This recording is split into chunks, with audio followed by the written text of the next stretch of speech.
You are listening to NUFC Talk Radio, the voice of the Toon Army. Live daily on the website, on YouTube, on the DAB, and on every online radio directory. NUFC Talk, the voice of the Toon Army. Good evening, everybody, and welcome back to NUFC Talk TV. Your crew tonight is me, Mr. apparently, Michael Graham's Law. You can tell I didn't do that. Christina, Wynn, and Boogie. How are we all doing? We're doing good. I don't know Very what, good, what's the Mr. rest Michael. doing? Absolutely fantastic. It's Beautiful funny how much happier stuff. everybody is when the football season's finished and we're not losing every week. Finale. I've been looking at social media all day trying to find things that are going on for Newcastle, and everyone's miserable as fuck. There's not. I'll tell you what I can start with. Just for let me get this. Can I just check, am I lagging? Yeah, look No, yes, okay. you're right. Just to let everybody know, the prediction tournament, which was skated by Benjamin in Pittsburgh, the prizes have finally arrived for Sean and Elias, and that's what they'll be getting. It's a coaster holder with 4 coasters comprising 3 Wow. NUFC coasters, a Newcastle United coaster, and an NUFC keyring. They are in the post Ooh. as we speak. And if NUFC Talk anyone TV else- merch on the way. if anyone else would be interested in getting any of that sort of stuff, our very own Sean, with his brand new well, not actually brand new, but he produced those with his 3D printer. So we've said to him, if anybody's interested, we can point them towards him, and if they want any merch there, let us know. And then we'll find out how much, what do they call it, fibre or something that goes in? Filament, how much filament to take, and we'll get it, and you'll get a bit. Because he says he doesn't want anything for the time taken to do it. So it's just purely paying for the filament and everything else. If anybody's interested in anything like that, let us know in the forum or in the chat, by email, whatever, and we'll get some stuff out to you. You know, obviously it needs to be produced first, but then we'll get it out to you. And the gaffer has also been saying that on top of all of that, we are having some more caps and T-shirts done. So if anybody's interested, let us know, just to see if it is actually going to be worthwhile doing, you know, you never know till you try kind of thing. And we will take it from there. Also, You can have more caps than Lewis Hall. I never- Oh, Not too soon. well, the only time I ever wear a cap, believe it or not, is it's in James's Park, because where I sit in the afternoon, the sun is straight in your eyes, and so that's the only time I ever wear a cap, is it in the East Stand at St James's Park on a bright, sunny afternoon. but if we do branded ones, you'll be wearing it all the time, yeah? Well, maybe not. I'm not a big cap lover, to be fair. You'll I see him wear the going along branded cap all the Gosforth. time. You'll see him going along Gosforth High Street and his cap turned backwards on a No, you skateboard. won't. That will, trust me, that Oh, will Bart never, Simpson. that will never, ever. I think he's probably about as old as Bart Simpson, to be honest. Oh, poor Bart. Well, there was an episode, wasn't there, when Bart, was it Bart became his granddad or something? I seem to recall where they had an aged caricature of Bart doing the. Was that when where Lisa became the president or something? I remember that. Yeah. I can remember that one as well. Yeah, It's a I'm good not episode. I do like the Simpsons. I'm not a massive Simpsons fan, but I do like It went on too long, isn't it? It's one of them programs where it was good when I it don't know. first started, but then you Jump think, the no, shark. oh God. I don't know if you outgrow programs or if they just go on too long. I don't know what the premise I is. still love The Simpsons. Yeah, so I don't religiously watch it, but I can absolutely just stick an episode on and enjoy it. I feel like I could. I mean, it was a staple of my childhood. I think I had the first 12 seasons or something on box set, but I think it's been maybe 9-10 years since I've watched an episode. I think it is just a case, as you're saying, Boggy, you outgrow things a little bit. And to be honest, I think it's one of those that's probably harder to outgrow than, let's say, a South Park or something like that. But for me, I don't know what it is. I can't watch stuff like that well, not even religiously anymore, just at all. I've got to say, this is one scene that just reminded us of Tina there when they're having a hog roast at the barbecue, and Lisa is becoming a vegetarian and pushes the hog roast away, and it starts flying down hills and things, and Homer's chasing after it going, it's still good, and it's going through like mud, going through everything. That is actually the episode that made me vegetarian. That's what will happen today in the NUFC talk annual barbecue. I'll get rid of all meat.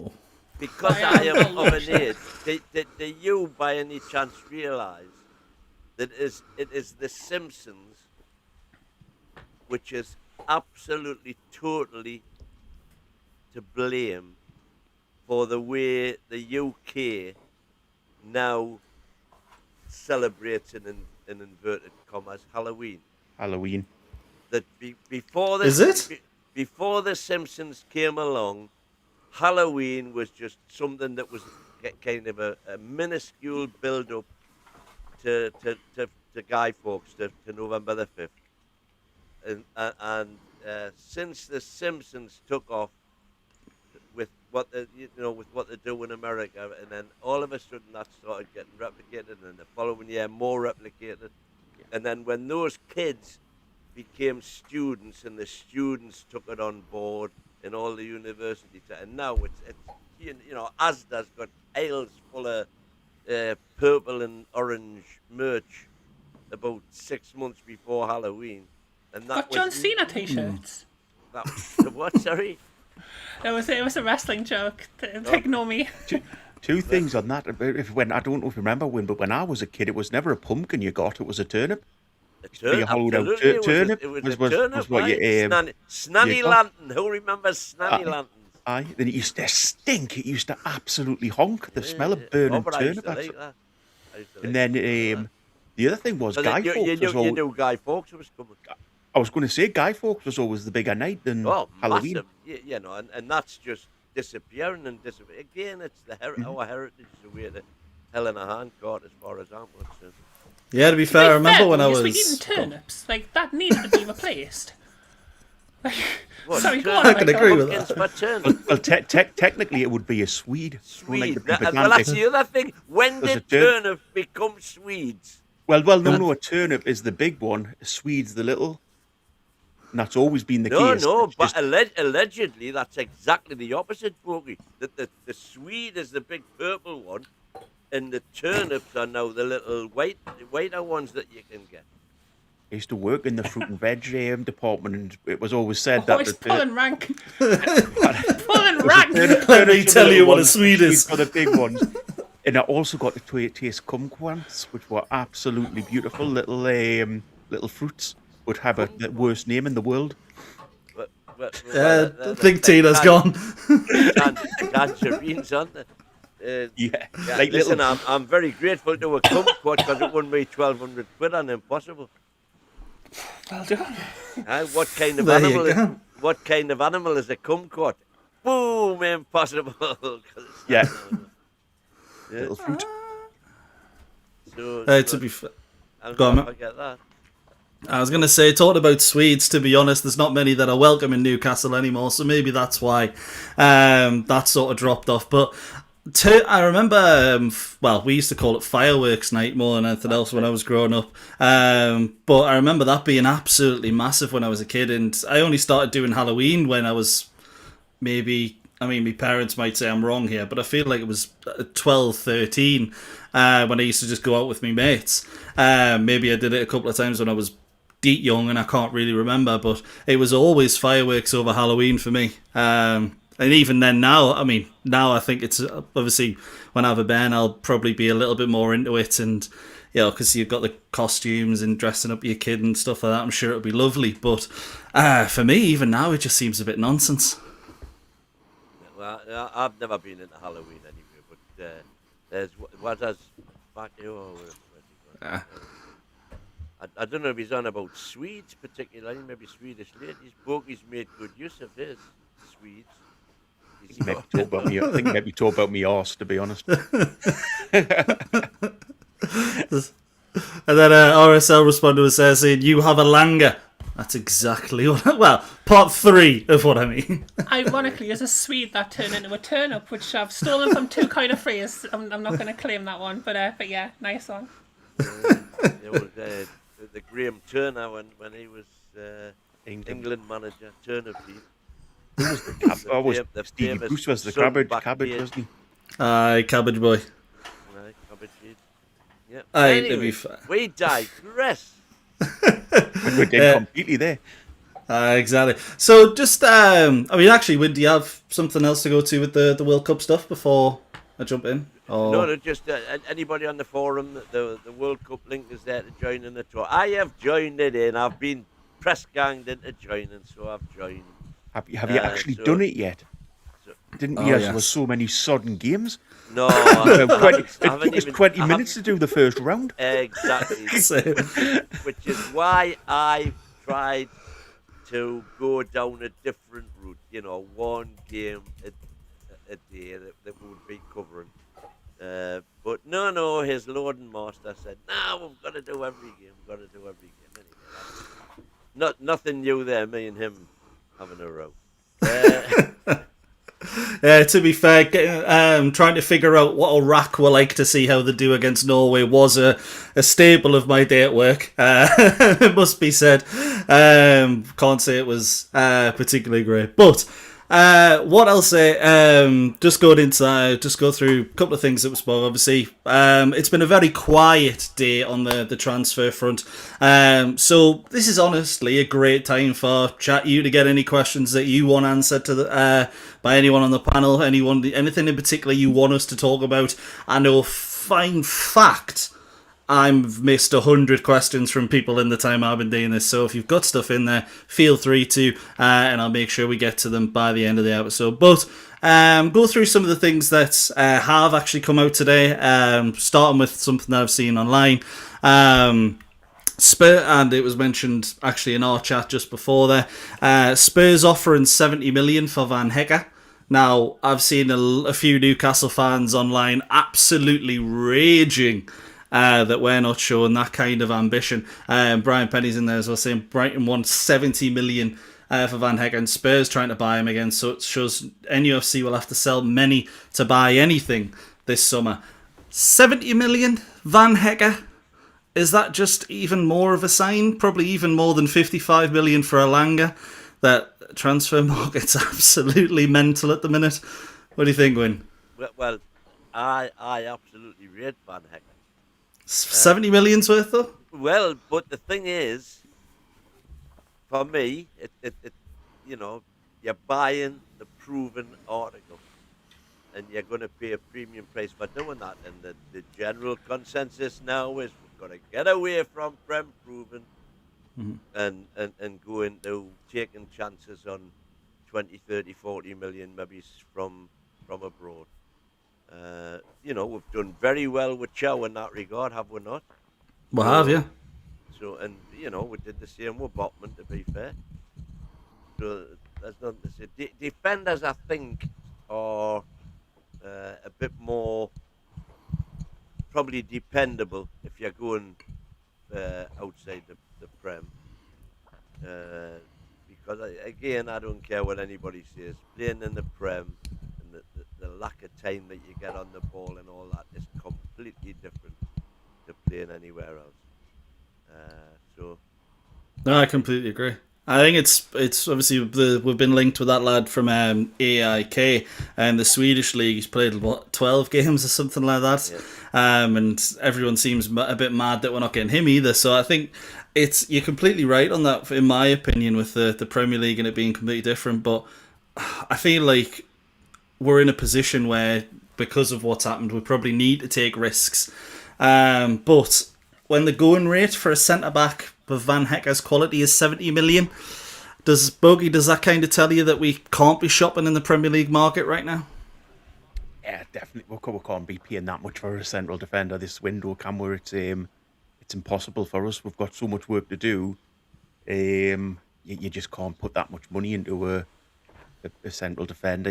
As you say, I think that the big thing this season is use the Formox, and you'd hope that the club have got things in place already, that they've got some players, some defenders to come straight in. I was saying last night, what you don't want is a situation where if we do get a bid for Hall and Tino, we've got nobody else behind them. We know we need backup for them anyway, just buy them at the very start of the window. Win, just to say as well, your mic is really low. I'll move a bit closer. Is that any better? Yeah. Just been a couple of comments in the chat. Okay. Oh, absolutely, no worries.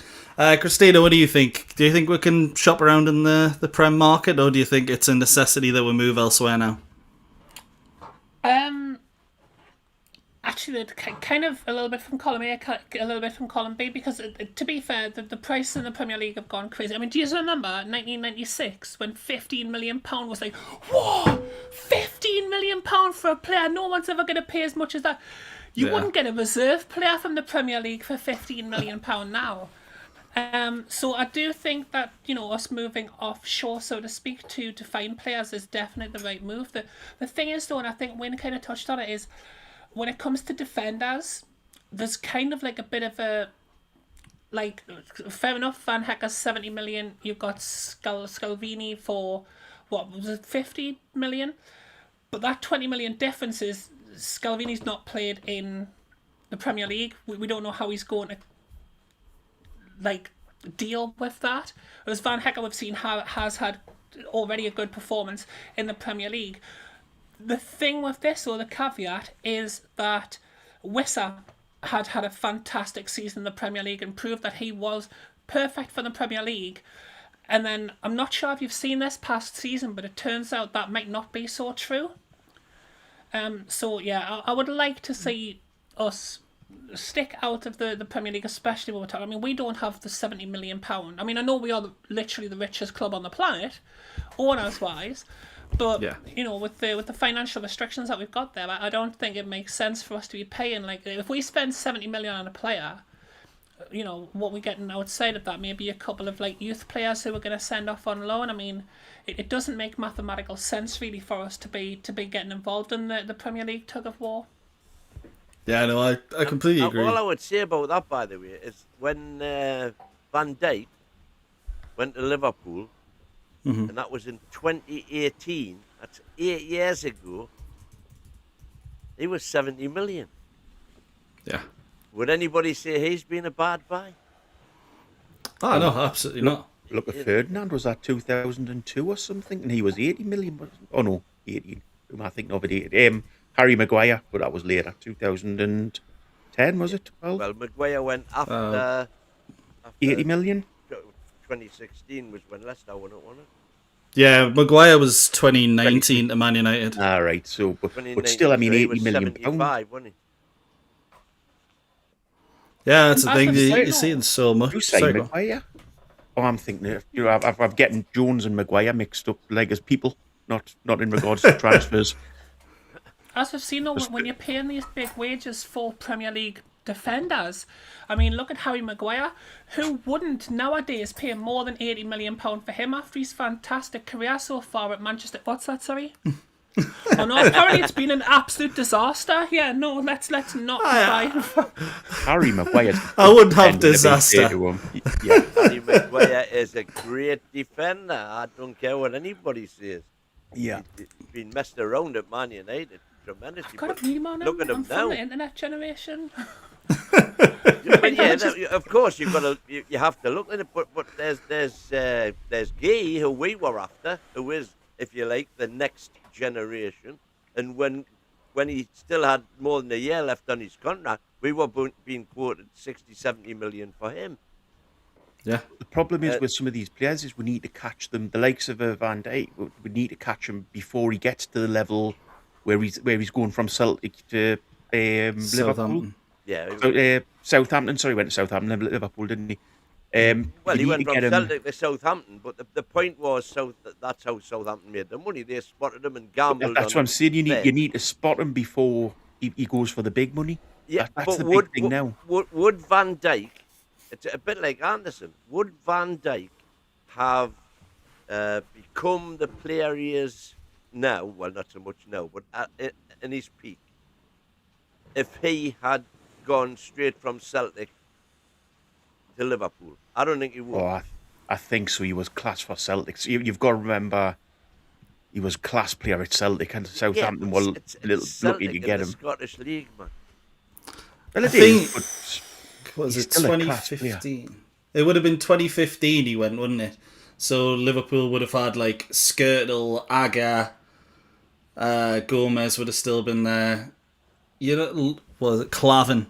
Ragnar Klavan, the Estonian lad. So you know what? He would have probably started games, even signed him from Celtic. So there is a chance. Obviously, I mean, Liverpool destroyed a lot of players in that era. But I do get you what you're saying. Like most top six clubs, if you go from Celtic to let's say it's a Man United or something like that, most of the time you are gonna. Yeah, you're not going to get the game time you need to consistently play in full. Van Dijk, for me, is... I mean, even at Celtic, people were talking about him being the next big thing. It was a bit of a surprise that he ended up at Southampton. I mean, their recruitment, absolutely fantastic for a long time. It's just a shame they were a massive selling club. It's, as you say, it's just finding players like that. And, you know, we had the Marquet incident where, let's be honest, we were prepared to pay... a lot of dosh. Went from 40 up to 70, 75 in the end. Palace obviously decided to keep him, and you know, your Premier League teams unfortunately hold all the cards when it comes to finances. But when it comes to these sort of foreign clubs, I think they'll look at a lot of Premier League players, and they obviously have to buy them when they're on the way down. We're looking at it, and we don't really have the luxury, I think, Newcastle at the moment, of being able to buy players on the way up, because we need players that are going to fit in that squad straight away, mainly because of the disaster of last year. But also, you know, one game a week, we're not really going to be able to give these young players, and not saying we would anyways, but we're not going to be able to give them the minutes, really, are we? So we're kind of in that position where even if you could find a Van Dijk, I'm not sure, particularly at centre-back, he would start. That's the problem, isn't it? Hmm. When we've got the cohort of centre-halves that we have now, there would have to be someone pretty special to come in and replace one of them, I think. Correct me if I'm wrong. But I think maybe a little bit of it is how we use the different competitions this season. So, you know, yes, Premier League is your bread and butter, and we've got to get Europe out of it next season at worst, and Champions League is the target. So you use them type of players in that, but the likes of the Carabao Cup and the FA Cup, if you bring in young players, and as I said last night, we can't possibly draw the types of teams we've drew in cup competitions over the last few seasons again.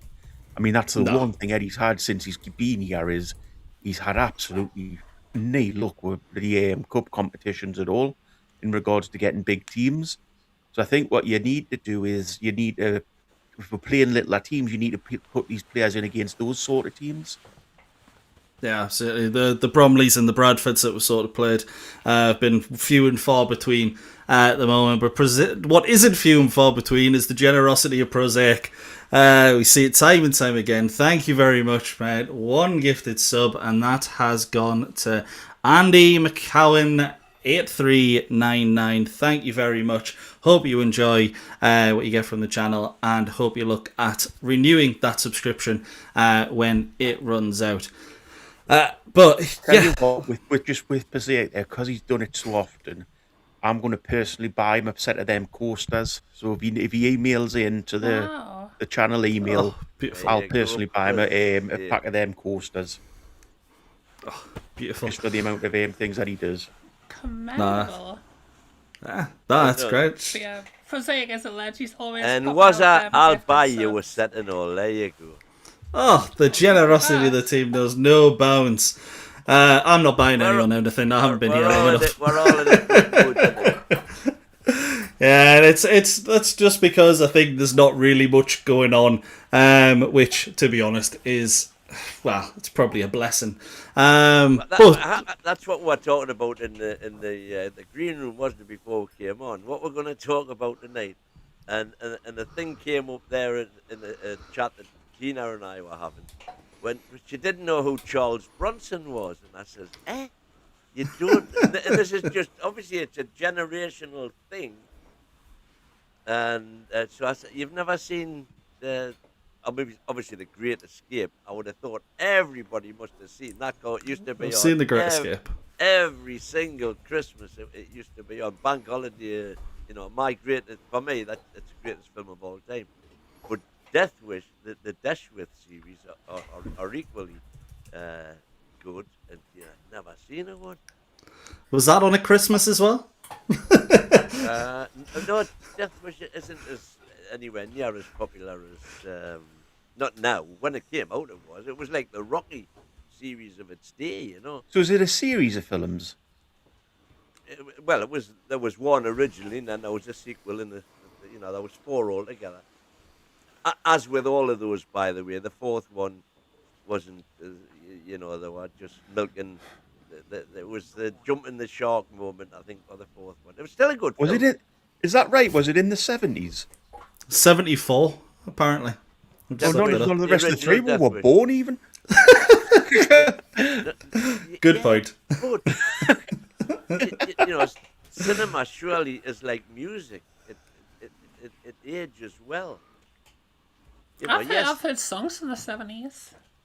I've probably seen some movies from the 70s. I can't think of one offhand, but I've seen The Princess Bride. That must have been made quite a long time ago. And the what? Sorry. The Princess Bride. That wasn't that long ago, was it? With Princess Julie Andrews. Bride. Never heard of it. What is it? What do you mean you've never heard of Princess Bride? I'll make you a deal, Win. This weekend, I'll watch a Death Wish film if you watch The Princess Bride. I'm thinking The Princess Diary. What is the Princess? It's not sci-fi, is it? No, it's the greatest film ever made. Oh, it's got there's everything. An interesting thing. Your greatest film ever made is The Princess Bride. Definitely I top will watch 3 of all that time. Tonight, my dear. Deal, fantastic. After the you show. will love it. Go in with an open mind, you will absolutely love it. And will I cry? At how bad it is. No. Well, I cry for England, me. I mean, you might. I wouldn't have thought. It's not really like a sad movie. It's quite. It's got everything. It's got romance. It's got drama. It's got the greatest sword fight in the history of the world. Sword fight. Everything. Right. It's got everything. It's a period drama then. Yeah. It's kind of swashbuckly. Right. Oh well, I like a good swashbuckle. Old Errol Flynn in these days. Oh, it's often fantastic. Compared to me, for those who are in the know. Just to set the scene for you, just so you know how this starts. So have you seen the series Columbo? Yeah. Have you Columbo seen the as series in Peter Falk? Yeah. I didn't know the actor's name, but there we go. And have you seen The Wonder Years? Just one more thing. Yes, I've seen The Wonder Years as well. Well, and that's the story going back a long time. With Columbo turning up to read Kevin from the Wonder Years a story, because Kevin from the Wonder Years is having a day off school because he's not well, and the movie is the storybook that he reads. Right. So enjoy it, you will love it, and you're welcome for the fact that I have introduced you to that movie. Hang on, Columbo turned up to tell Kevin from Wonder. Is this like the actors who played them? I'm guessing. Yeah. Oh yeah, no, it's the actors. I don't know the actors. Please no. Peter Falk was Columbo. I can't remember who the Wonder Years kid was. Could you just imagine Columbo turning up with his cigar? What I'm going to do is read you a book. Just one more thing. But it's honestly, watch it. You'll love it. Michael, you clearly haven't seen it because you think it's bad, so you watch it as well. That's your homework for tonight, guys. Apparently, it's got Andre the Giant in it. According to Mr. Chip.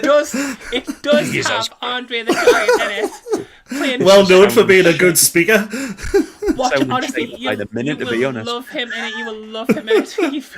No, to be fair, he actually is quite good in films, which is Yeah, surprising. no, I promise you it is worth watching. When you watch it, you'll keep being like, oh, it's him, or oh, it's him. You will love that movie. I absolutely We've got to go promise round- you. We've got to go around the rest of the panel and ask who your favourite movie is. What your favourite movie is? What I hear said, Win has still got his Paisley underpants on from the 70s. I did have Paisley underpants, to be fair, in the 70s. Obviously. Wait, Oh, there we go. underpants made of paisley, like the herb. That's parsley. Parsley. Is that not the same thing? Okay. Paisley is a pattern media.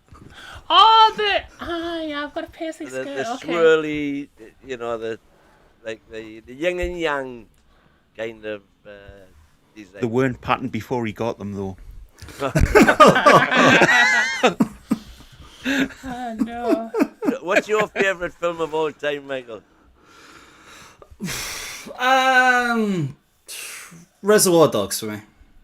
Right. I wasn't much of a film guy until I got into sixth form, and it was like one of the first films like I properly watched and analysed it in film studies. And I just fell in love with it. Boogie, what's Fair yours? play. Oh, there's only one, isn't there? Star Wars. Ghostbusters. Ghostbusters. Oh, well, of course you're exactly the same age as my son, aren't you? Of course you are. I saw Yeah. that. I mean, that was that Christmas when Ghostbusters was in its prime. Honestly, God, trying to get the figures. Oh, the weight, the car. Echo, everything. Yep. You were calling in every favour from every person you ever knew in the world who had any connection at all with being able to get you. It was a bit like the Turtles as well, like Teenage Mutant Hero Turtles at the time. And the Well, that's WWF figures when I do they have to first- see if you watch it back as an adult. Some of the scenes in it are pretty racy for a film that was for kids. You find that a lot, don't you? Oh, Michael's interested yeah. now. Oh yeah. Gonna pop us No, over that link, like. you find that there's a lot of things that were aimed at kids that you watched as a kid. When you actually watch them as an adult, You think, there's all these little double entendres that mean nothing. The Simpsons is a prime example of that, by the way. Yeah. There's a lot. There's a it's lot like of double entendres. it's like pantomimes, isn't it? Everything in there is double entendre. The joke that you get. Oh no, it isn't. Oh yes, it is. We've actually got chat kind of getting involved in this, by the way. Well, Yeah, I was just going. let's see what we've got. First of all, Pugwash, RSL, my yes, God, it's you're Fred giving Savage. your age, Dirty dozen. Dirty Dozen from Brian Penny. Still bad, Dad. The best movie was Murphy's Law in 1986. I haven't actually heard that one. Let me know. heard Has of it. anyone watched it? Don't think I've seen it.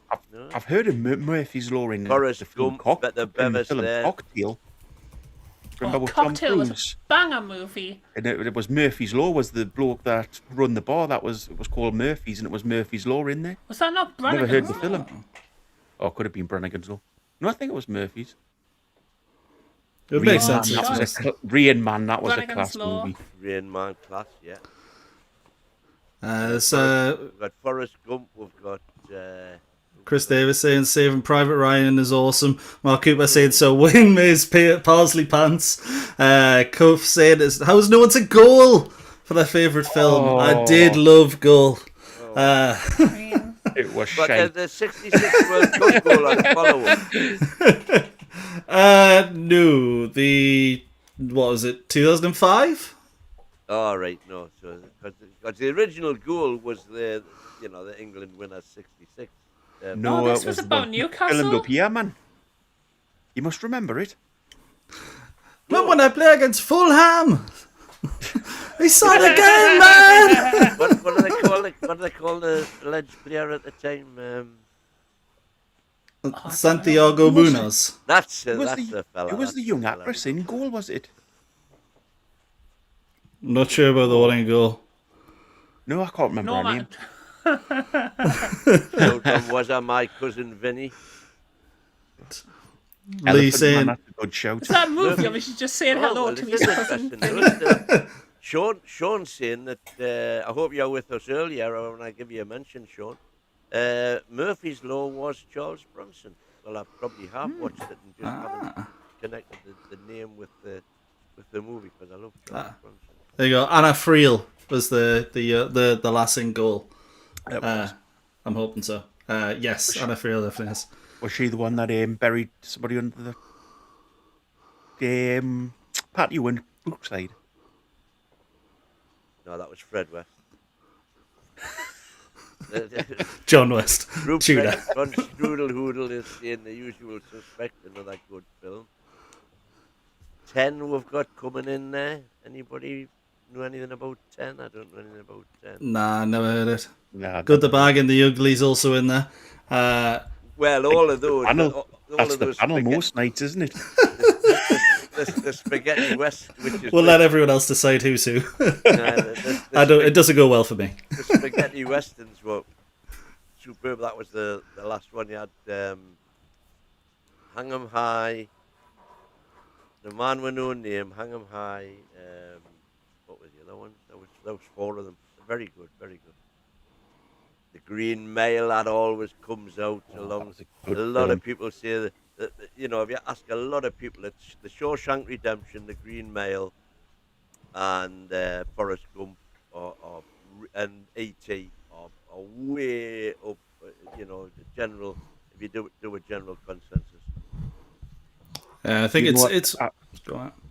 I have to mention the worst film I've ever seen in my life as well, which was the A Nightmare Before Christmas, and it really was for us. I had to sit and watch this. We always took as kids to see a film before Christmas. I had to sit and watch this film, and it was absolutely shockingly bad. Is that the one that starts off in London or something in Hyde Park? I've tried to erase it from my memory, to be perfectly honest. Was it the Navigator as well? I hated that film. There's an interesting one here from Michael, In the Heat of the Night.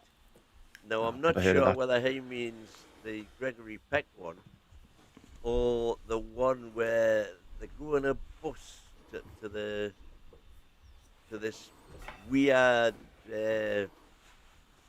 monster place where everybody turns into monsters in the desert. The Stadium of Light. That's the one. You got it in one. Well got done, it, man. Tina, the Stadium of Light. No, what the hell did they call that one? I can't remember. But see what else we got here. I once hired a video called In the Heat of the Night, but I had to hide it from my mum. To be fair, the thing that was awful. there was one. There's a really bad one that I've been told by my boss at work that I have to apparently watch. Tommy Wiseau's The Room. And apparently it is legitimately the worst film of all time. It's described as a black comedy. But apparently it's the worst film of all time. And what he does now is he goes from basically city hall to city hall, because we nearly went on a work social last quarter for it. And it basically just describes how he came up with the worst film ever made and wears it like a badge of honour. And I don't know if anyone in the chat's watched it, but if I end up doing it, apparently it's 100 minutes, I think he said, of your life you'll never get back. Is the one called Phone Booth as well? Which one? Do you remember Phone Booth or something like that, where it basically is just standing on the phone for the film? Yeah, Colin Farrell or whatever. I can't remember who was with, but God, that was a crap film as well. You're waiting for something to happen, and you just sit there thinking, "Is this it?" Just the entire time he's just in the booth. That's mad. Well, no, because he's got a sniper rifle pointing at his head, though. Like, there's a reason he's not just there just having a chat, like, hello, direct inquiries, can you tell us what the time is? It's not just that for, like, 120 minutes. To be fair, he would have escaped if I'd been halfway around there, because I would just went and stood in front of him so he could get away, and I got shot, so I didn't have to watch the film anymore. Right, I've had enough of this. Just shoot us. They're like watching one of our games recently. Just as an aside, Cuff is in with Gladiator as a top film. Now, I think it was only last year, or maybe it's the year before, when Gladiator 2 came out. Yeah. When Gladiator 2 came out, I hadn't seen Gladiator itself. Okay. So I thought, right, I'll do what I did with the Star Wars lot, and I'll watch them in sequence. And I really, really enjoyed them, by the way, the 2 Gladiator films. I've never What watched sequence did you watch Star Wars in? The right sequence? I had never seen a Star Wars film until the 3rd prequel. So I watched 3rd prequel, 2nd prequel, 1st prequel, Star Wars, Empire Strikes Back, Return of the Jedi, in the first 7 in the not the order they were released, but in the chronological order they were supposed to be. And that is a day of my, and I watched them one after the other. I'm going to be the first person in the world ever to watch these for the first time in that order. And that is a day of my life that I'll never get back. What a load of tosh. You know what? All this talk about films, this is off this topic again, but it's I once when Lord of the Rings first came out, the first film, I was going out with a girl and I took her to the pictures to see it. It was only like 2nd or 3rd date, and I remember sitting. That's so weird. I remember sitting down. The film coming up on the screen, obviously after all the adverts, Pearl and Dean and everything, film coming up on the screen, then I remember her nudging us and going, "You fell asleep." I was like, "All right, sorry." I went, "What?" I says, "Mrs. What's going on?" She went, "Well, it's finished." I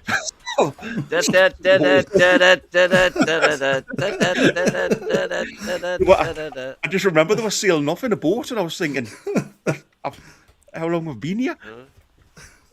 That's a nice so that date went well. I thought you were going to say you didn't watch any of the film because you were canoodling. Oh no, Canoodling. Sorry, I'm a child. No, that's the thing. I just looked to see how many Star Wars films there was because I'm not a massive fan of them myself, and I don't know how they've made so many. But we've got a few people actually in the chat. Kenny, you're talking about Gladiator. Glad 2 was crap. Oh, I thought it was. And Cuff saying didn't think it was that great. To be honest, the people at my work are big film heads, and they were very 50-50 on it. Some said it was naff, some said it was great. So it seems like a bit of a Marmite film. But there's a few other in there. Films are, aren't there? Yeah, true. A few in there. Princess That's Bride. boy, Brian Everybody Penny, loves the Princess greatest Bride. game, the greatest film of all time. I tell you what, we'll finish this section off. My top 5 would be The Great Escape, Day of the Jackal, Where Eagles Dare. Ooh, which one am I going to go for? I'm going to go for The Odessa File and Sound of Music. Oh, I have heard of one of the films that you've mentioned. Well done, mate. I've not watched it, but I've heard of The Sound of Music at least. You haven't watched The Sound of Music? You're joking, man. I haven't either, I'll be honest. What? I'm not a film guy. Honest to God, The Sound of Music. Get your hankies out. I'm always sad when they never. So what's your top 5, Borky? Top 5 films. Oh. Well, Ghostbusters, as I've said. Back to the Future 1, 2, 3. Wow. and It's a Wonderful Life. All right. Yeah. The original. The original, aye. Yeah. And by the way, somebody was back in the chat there saying the Heat of the Night they were on about was the Sydney Poitier one, so not the one I was on about with the ghoulies at Tours. Oh shit! I'll have to drop Back to the Future 3 and go with Home Alone. I loved Home Alone as a kid. The first one. Yeah, the first one. Yeah. I actually Have you only seen watched the new that for the one, first time. That is hilarious. The slapstick in that is just sensational. The Wet Bandits. It holds up really well. Actually, I watched it for the does. first time last Christmas. I said to me, How? I said to my wife, I was like, "Oh, you know what? This is the first half decent thing you've made me watch in about 2 years." But it was good. What about you, Tina? What's your top 5? Top 5 favourite movies. In no particular order, The Princess Bride, Oh, I've got to write Wall-E, Legally Blonde, Wall-E, yeah. Legally Blonde 1 and Legally Blonde 2, and Tangled. So Legally Blonde. Have you seen the stage show? I actually haven't not yet, but I know that it had what's her name, Thingy Sheridan in it. That was who was in it when I saw it at the Savoy. Yeah, I wanted to see it, but no, I love the movies though. Miss Congeniality as well. That was a good film. And over to you, Michael. Well, I'm surprised because and then you can take control again. You can have your show back. it's alright. To be honest, as I've mentioned, there ain't exactly a lot to talk about. This is a lot more entertaining than talking about if Tonali's going to go into City, which is the next topic. Spoiler. But David Spence actually got one of them in there. It's probably me number 5, and that's the first Bad Boys. Because it was... I like that movie. It came out when I was a proper bang, and I knew I wasn't supposed to be watching it, but my dad showed us it and I fell in love with it. That's like number 5. As I mentioned, Reservoir Dogs is in there. Pulp Fiction would be in there. The original Godfather. I know most people prefer 2 over 1, but either way. They're equally as good as one another. But with the Godfather being the introductory one, I think that probably just takes the biscuit. But great film. And then final one, maybe Fight Club. Fight Club, good movie. As I say, I only watch films that are really popular. I'm not much of a film nut, so everyone's going to go, that's the most generic 5 films you've ever seen in your life. after you watch The Princess Bride tonight, that'll take one of those 5 spots, I promise you. Oh, I'm betting on it. Yeah. No, I promise you, it's not as much of a girly Christina movie as it sounds like. It genuinely, you will all love it. RSL, our resident Liverpool fan, is saying Schindler's List, which is a fantastic movie. Oh, that was... I've heard that. You know, I was quite young when that came out, and I just remember the little girl in the red coat. Yeah. Were you... So you're saying it was quite young when you came out. Were you aware of the Holocaust and everything? Oh, yeah. I mean, I wasn't that film? young. Yeah, I wasn't that young, but it was just so sad. Escape from Sobibor as well, wasn't it? That was about it. It's just really, really sad movies. I remember, Nana took sorry, Michael, I'll let you take the show back after this one, but I remember Nana took me and my cousin to see Dances with Wolves as a kid with Kevin Costner. Yeah. And it was a 15, and I was 15, and he was 12. But I was, you know how tall I am when he's nowhere near as tall. So we're walking into the pictures, and they went, "How old's he?" Like pointing at me. And she went, "Oh, he's 15." And they went, "How old's he?" I went, "He's 15." They just seen the it was like Arnie and Danny DeVito. Twins. Danny DeVito. Oh, that would have been class. You're on about Prince of Thieves and what they call Alan Rickman, who played the Sheriff in Nottingham in that. And I saw a brilliant interview because he was also the villain, if you remember, in Die Hard, another great movie. Yeah. The original. And you know, in the final scene when he falls off the building, going Nakatomi Plaza. He was telling the tale about that and how they had him in a harness so he's floating above another safety net, and the director says, right, so when we let you go, we'll give you 1, 2, 3, so you know where you're going, when you're actually going to go. And he says the reason his expression is so absolutely horrified is because the director warned boom and he went. He was waiting for the 2, 3, and then he got the 1, and whoa, he goes down the 10 foot, which he wasn't expecting at all. He says you would never have got that expression from him if they'd actually went on the 3, you know. His body of work was excellent when you look back at it. As you say, Die Hard, Robin Hood, Prince of Thieves, and it was Daniel Day-Lewis and Dances with Wolves, not Kevin Costner. That was my mistake. No, it was Kevin Costner, Dances with Wolves. You sure? Yeah. Daniel Day-Lewis. And then Harry Potter. He was... Yeah. Well, that was in the quiz last night. Who played Malfoy? Mm-hmm. And I've never watched a Harry Potter film in my life. And I ain't watching all 7 of them in a row, I can tell you. It ain't worth it. To be fair, Lee's put in there. Any notice anyone hardly mentioned horrors? Horror films at all. No, neither do I. Although what I will say is one that I've heard is absolutely fantastic is Obsession. So if anyone in the chat's watched that, let us know how it is, because it is one that I'll be trying to watch. I think we spend a lot of our time shitting ourselves when we go to St James's Park, don't we? Don't need to do it in a movie as well. We'll run out by the time we get to the cinema. We've seen balls being passed back to Nick Pope. We don't need to go and watch horror movies. Our hearts have had enough from that. We've got more Great Escapes going on. We've got some love for Sidney Poitier. What's this? Yeah. Cocoon! Oh, yeah, fantastic movie. Same sort of era. Remember the one with the little spaceships? What was it called? Where they were knocking down buildings in New York and they came in to save this little old building where there was an old man running a cafe. What the hell was that? Batteries Not Included. Oh, that was Spielberg. Yeah. I've not heard of any of these. No, same. Doesn't ring a bell. Although the chat knew. Monkey and Tracy both in there. Oh, there you go. Oh. Brilliant film. Anyway. Kev as well. Right. Yes. Anyways, football. Yeah, what's the football? What's going on in the football?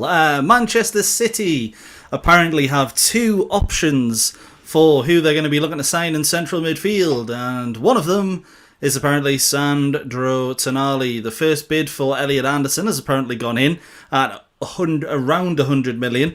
That's apparently been refused. But if basically it's been said that if Nottingham Forest don't budge in the valuation, they'll be going for Sandro Tonali. Now we know that City are prepared to pay 100 million to fill that position. Are we going to try and bump up the price for Tonali, do you think? Or, well, actually, I'll just ask you point blank. Would you accept 80 million for Tonali, or are you bumping it up to 100? Win. I think 80 is not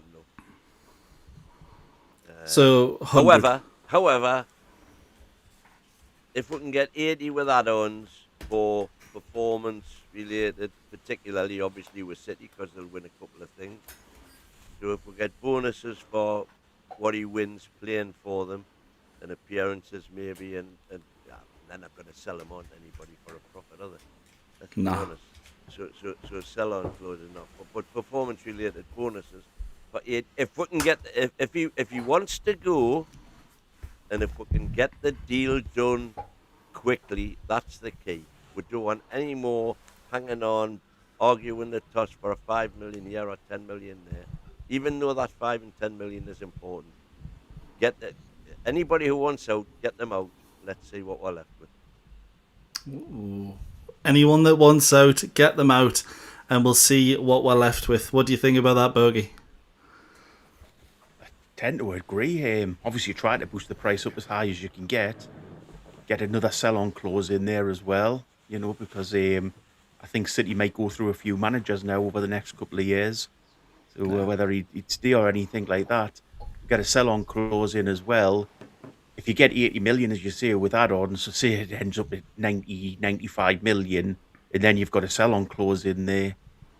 I think unfortunately, if he wants to go, you let him go, because you don't want players who don't want to be here. And I think he'll probably will be one of the ones that might want away just to get European football. And it's a bit devastating, to be honest, when you look at it. But can we go back and discuss some movies? So what do you think of 28 years later? Set in Newcastle, wasn't it? To be honest, it is more fun, isn't it? It is, seriously, it is more fun. Wait, is that genuinely set in Newcastle 28 days later? Maybe. I don't know. I think. Did you just make it up? Okay, I was gonna watch it. I feel like there is parts of it that's set in Newcastle, but I might be wrong. What was that? Get movie? caught, huh? There was parts. 28 years later. Oh yeah, that's all northeast. All the northeast. Should we go back to this one next week? We could do a movie set in and around the northeast. The landscapes of Northumberland. There's an interesting suggestion from Wazza. He's saying, how about they want Tenali? Where's he gone? Let me get it back up. There we go. If they want Tenali, how about Trafford and Marmoush? I mean, I'd take Marmoush just so he doesn't play against her again. Yeah, but seems to score every time he plays. He's not getting a lot of starts for City. He might be interested in Trafford. Obviously, we know long-term interest in Trafford. So we know City are with Julian Alvarez. They're happy to let go number 2 strikers. Don't be wrong, they got a decent fee off Atletico Madrid, but they tend to sell them for about the right value, but these players have got a lot that they can sort of build on. Marmoush and Trafford I'd take, because I think it solves the striker issue and the goalkeeper issue. The only negative of that would be Marmoush's wage, because I believe he's on around 300 grand a week. What? Yeah, 300 grand a week, which is far too much for him, and I think that's why they want him off the books. More than anything else. It's rumoured to be around that figure. But obviously Trafford in there, if you get Trafford in, I can't imagine he's on too much. And it's a goalkeeper for the long term. If we're in Champions League or Europa League, I'd maybe say, look, set with stall a little bit higher, but 30, 35, 40 million gets you Trafford. Goalkeeper you're going to have for the next 7-8 years. Seems like a no-brainer. 295 grand a week, Mom. Yeah. That's that out the window. Bye-bye. Those strikers that people are getting from Frankfurt are incredible. Who's the next? I mean, they want Asula, to be fair. They've had Marmoush, they've had Ekatike. They apparently wanted Asula to replace them, so who knows? Maybe we've got someone good enough waiting in the wings for us already. But Tina, what do you think? Tonali, City, what should we ask them for? I mean, I would say I wouldn't settle for any less than 95 million. Like, whether that's structured or whether that's one-off payment. I would have, if it wasn't for Marmoush's wages being a bit of a stumbling block, I would have taken 70 million plus Marmoush and Trafford, or even 60 million plus Marmoush and Trafford. I would probably accept, but we can't be letting Tonali go for less than 100 million. If it's like negotiating over 10 million for, like, if he wants away, then fair enough, but we've got to be realistic. I mean, it's selling to a rival, and it just kind of weakens us if we sold them for. I mean, I think Newcastle will probably set the stall at about 80 million, being like the beginning price. But if you're going to pay 100 million for Anderson, Tonali's got to be worth more than that. Like, Tonali's done this on a world stage. Anderson's done this in the Premier League, and that's it. I think again we're probably looking at it a bit through Newcastle rose-tinted glass. You're right, Anderson is the better player now, but he wasn't when he was at Newcastle. Tonali was a better player when Anderson was still here. I disagree that Anderson's a better player than Tonali still a better player? I think they're probably on a par. I don't think there's a lot between them, to be perfectly honest. I would agree with that. I think as Newcastle fans, I think it was Kev. I think it's the first sensible thing I've ever heard Kev say was when he was on about. I don't mean that.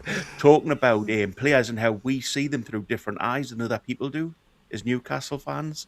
Yeah. You know, we put, you know, sparkles and things on them, whereas I think sometimes they're not actually as good as we think they are. I would argue the opposite is true as well, though. Like, I think because we've had a bad season, there's a lot of fans who are here now who are like, oh, Tonali's garbage, just get rid of him, let him go, he's no good, he's not as good as Bruno. Watch that man play football over the past, 5 years, 6 years. Sandro Tonali is an actual elite level footballer, and he's still a good footballer. He had a couple of bad performances for us.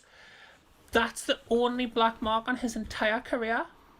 I think for example, Gordon's another one. A lot of people are like, well, why is Barcelona coming in for Gordon? He's garbage. No, he's not.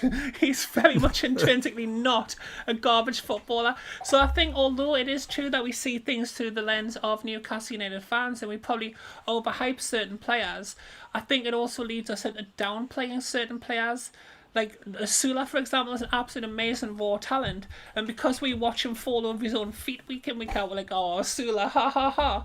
But look at that Manchester United game, and all three of the commentators that we had on NUFC Talk Live, were laughing when Asula started running down the wing. Oh, he's fallen over. But he cuts in a book, he's like, oh, he's going to score here. And then, we do look at things based on our emotion of what's happening at that time, and I think we're kind of undervaluing Tonali if we're not thinking he's £100 million player. But do you think, looking back on it a little bit, even the season where we were saying that Joe Linton, Bruno, and J7 were the best midfield in the country, do you think we were overhyping that as fans? Because they were a brilliant midfield three, but they certainly weren't the best in the world, whether as a midfield three. I think I kind of get where I get where Kevin came through from on this, and it kind of makes you think. Sometimes we do tend to big players up that aren't particularly that great. But it wasn't only Newcastle fans who were saying that trio was the best midfield in the Premier League. Sky Sports was saying it. Other teams' fans were saying it.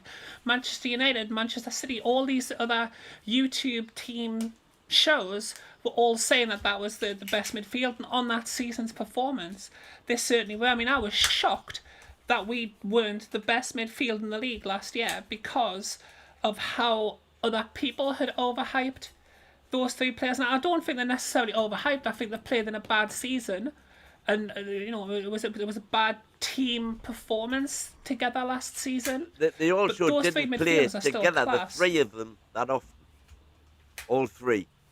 And I would say certainly the previous season, as a three for one team, they took some beating. I think on paper, yeah. I think there was some that made up of the parts, weren't there? There were good players, but none of them were the best in that position. But they did have good work really well as a unit. I'm going to have to go because there's somebody at the door. I'll be 2 secs. No worries. Yeah, to be honest, for me, what I was thinking is... turning up the chin. Wouldn't surprise me. No, to be honest, for me, I think at the moment, I look at that midfield three, J7, Tonali and Bruno, and I think we were right when we were saying that, what I was more saying was one of the best in the Premier League behind, I think, City, I said at the time, and maybe Liverpool's, when Gravenberch, McAllister were working so well together, and they just signed Wirtz, you'd thought was going to sit in that 10. But for me, I think in practice they actually don't play that well combining as a three. I think they're great players, but I think what the role Tonali wants to do and the role Bruno wants to do are very similar, and unfortunately, to be a cohesive three in a team that's going to be, a top team, it's hard to get those two to, work perfectly together, because I don't think either of them is going to play, to make one of them play their perfect role in a game, you've kind of got to slightly neutralise the other. Bruno's made a bit more further forward this season, and to be honest, it's been great. But let's be honest, he hasn't got the best shot on him. He isn't that kind of attacking player. He's not he's got 9 he's goals. much better. Yeah, but he's much better sitting deep. You see him take a shot, most of the time it's a P-roll or it's scuffed.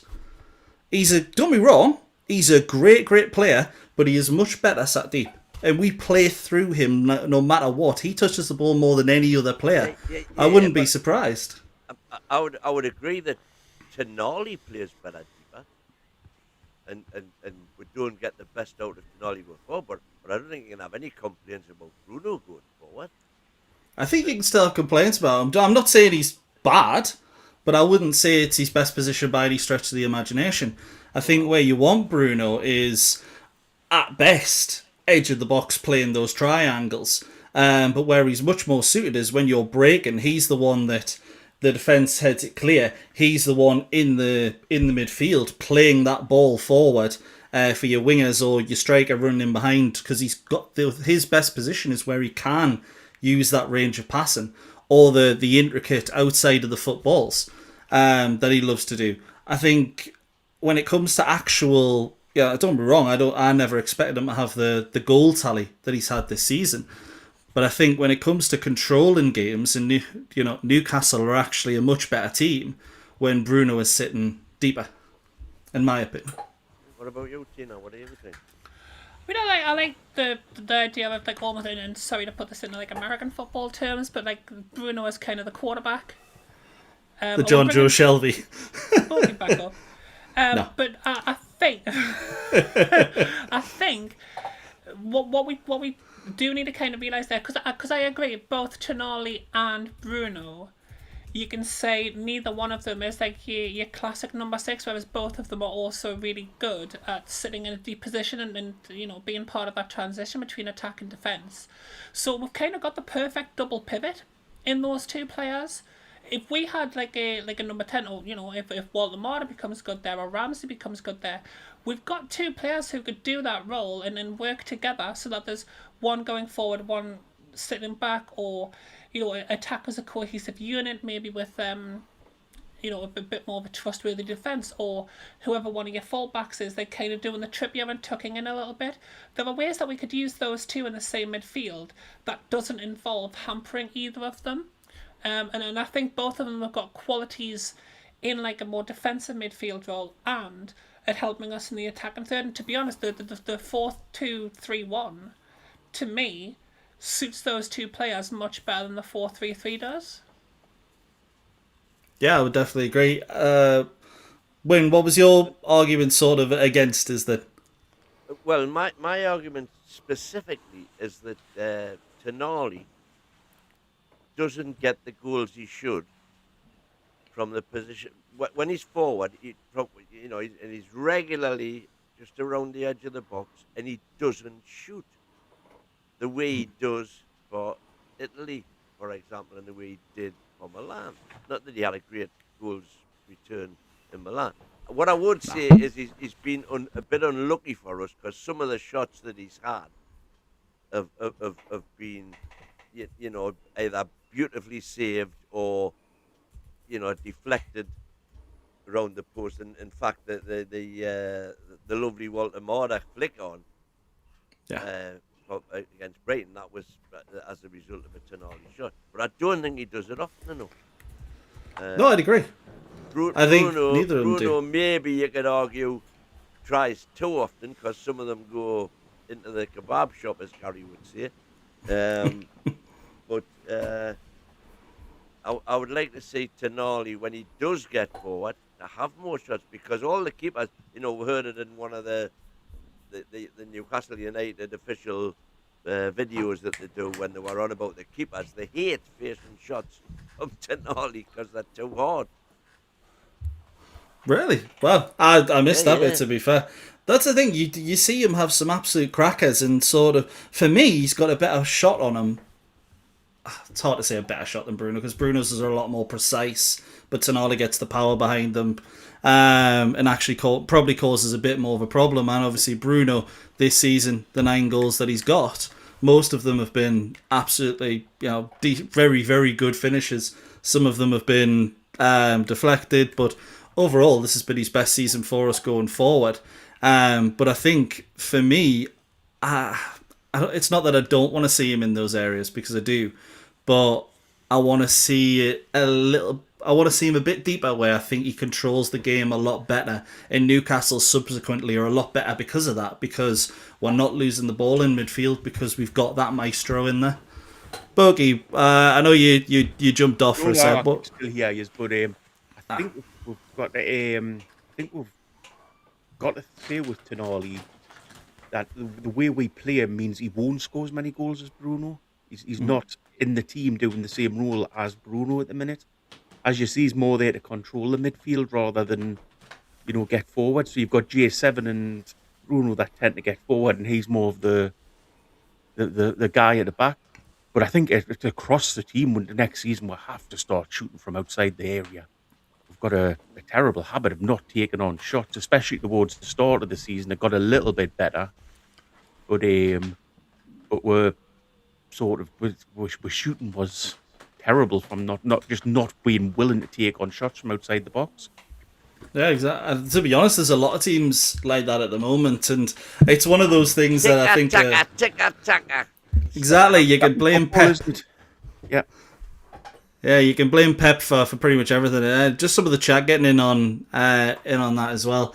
Brian Penny in there saying, as a three in midfield, they're all the same stoppers. Ramsey is showing more forward thinking when he can get a game. I'm kind of agree. I'm one of Ramsey's biggest advocates at the start of the season. He wasn't playing great, but still, I still think there's a great player in there. And to be honest, he has improved as the season's gone on. You've got Tim the best player that we've got going forward in midfield, Willock.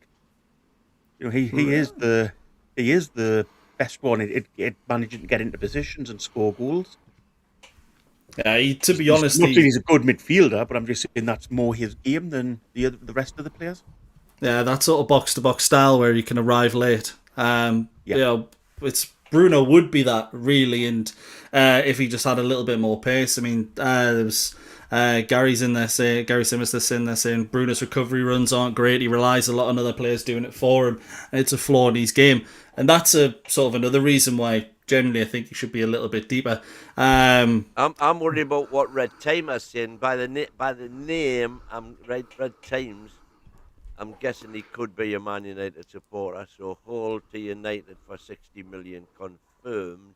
And I'm just looking all over the interweb right now, and there's nothing. The latest post was 3 hours ago, which is... I can reassure you that unless somebody comes in with an offer a lot more than 60 million pounds, Lewis Hall's go nowhere this summer.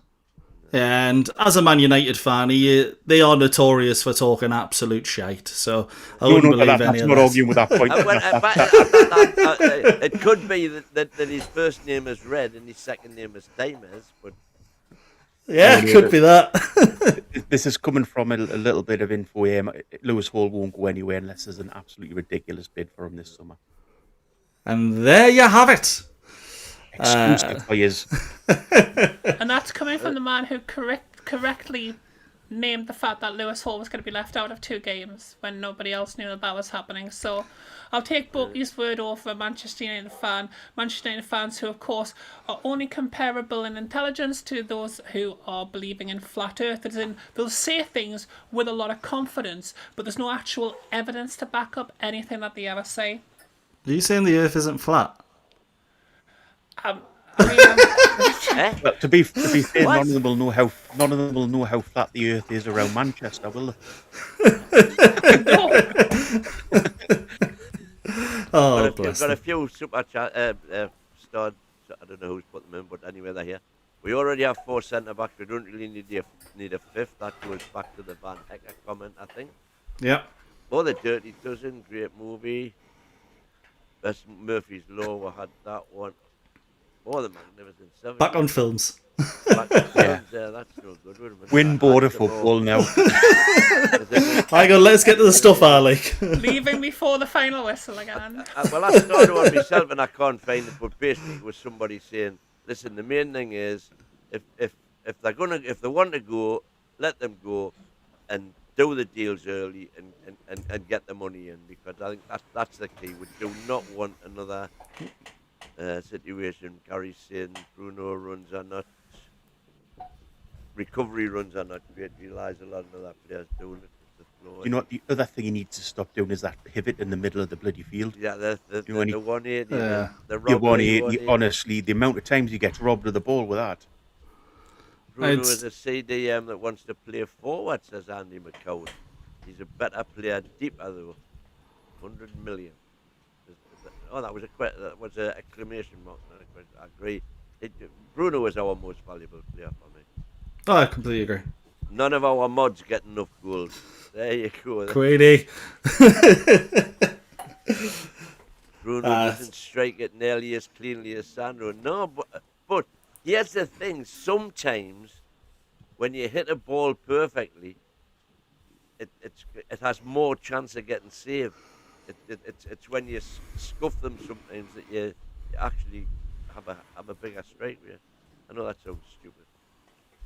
No, I get it, because let's be honest, how many times do you see someone on the 6-yard box, they hit it perfectly, and it just sort of bounces off the goalkeeper, while, if it's scuffed a header or something, it goes into the bottom corners. I think the thing for me is just the number of shots from edge of the box, outside the box, where it's just dragged wide, or it's just straight low at the goalkeeper, without any power on whatsoever, and that's the worry from me sometimes with Bruno. 90% of his game is absolutely brilliant. I just think that's one area that one weakness maybe, that you could avoid putting him in those positions. I think with Bruno, you've got you. I think that's why he's never going to be a world-class player, isn't it? Because of his pace. I think he's got every other attribute in his game just about, hasn't he? It's just that little turn of pace that. It's something that you can't train either. That's the thing. He's obviously been brought up playing football and played loads of football. Football's been his life, and he understands the game completely. But the one thing that you can't learn and can't gain is pace. It's impossible, You'll get clipped again, Borky. Is there anybody on this panel who would not take, in their prime, David Beckham, Zinedine Zidane, and Alan Shearer? Because for most of their career, not one of them had much pace. Shearer did when he was younger, but by the time he was bagging these, the last 100 goals of his career, he didn't have much pace on him. Beckham famously didn't have any pace. And Jesus, who was arguably the greatest player of all time, not much in the way of pace at all. So pace is important, definitely, especially in this day and age of football, but it's not everything. There are ways that if you're a good player, you can deal with not having the pace.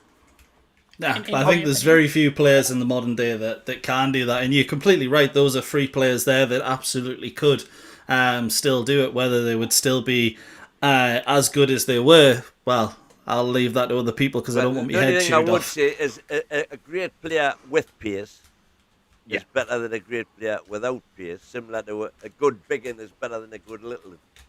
I think it's something that the players learn to deal with because they are good players. So Bruno's learned to deal with the fact that he hasn't got the pace to do, do a blister and run. But all I'm really saying is that if he did have that turn of pace, he'd be a world beater. He wouldn't still be here basically, or he would never have gone there. He went somewhere else. I was just about to say he wouldn't be for playing for us in that case. He'd be at Real. Real would have. You never know. I think. Nah, they would have tapped him up and got him on a 6-year contract while signing him on a free already. His father would have said no. Either that or the Real president candidates would have been announcing that they're going to sign him tomorrow, or whenever their election is, which is the most baffling. Sorry, that was a little bit naughty of them, wasn't it? Oh man, absolutely horrendous. City apparently going to looking at their options for suing as well. But you just know they're chatting absolute nonsense. Erling Haaland apparently on the shoot, isn't it? Absolutely. And to be fair, I won't delve too deep into that. I've got a couple more stories I want to quickly get through. Finish off story-wise in the news of the story coming out of Brentford. And in regards to a name that I've seen mentioned in this chat a lot, Saeed El Mala, the winger from, I think it's Cologne. And I mention it, obviously, because I've seen a fair bit. But Brentford have apparently had a price for the player agreed around the 50 million mark. And then the players turned around and apparently said that he would only sign for them if they signed his brother. And the rumour has it, his brother would not qualify for a work permit in the United Kingdom. So they'd be signing him, giving him a wage, and, well, they'd have to loan him out straight away. Does that effectively say to you that player power's gone a bit too far, or is it a case of, I think we've seen similar instances in the past where Zidane brought Enzo Zidane in at Real Madrid. Now I think he's Algeria's number one keeper, actually. So it's gone all right for him, but are we seeing player power go a little bit too far? And if that is the case, we're probably saying Saeed El Mala isn't going to end up in a Newcastle shirt despite the links. Well, just sadly, it is what it is, isn't it? That's where player power is these days.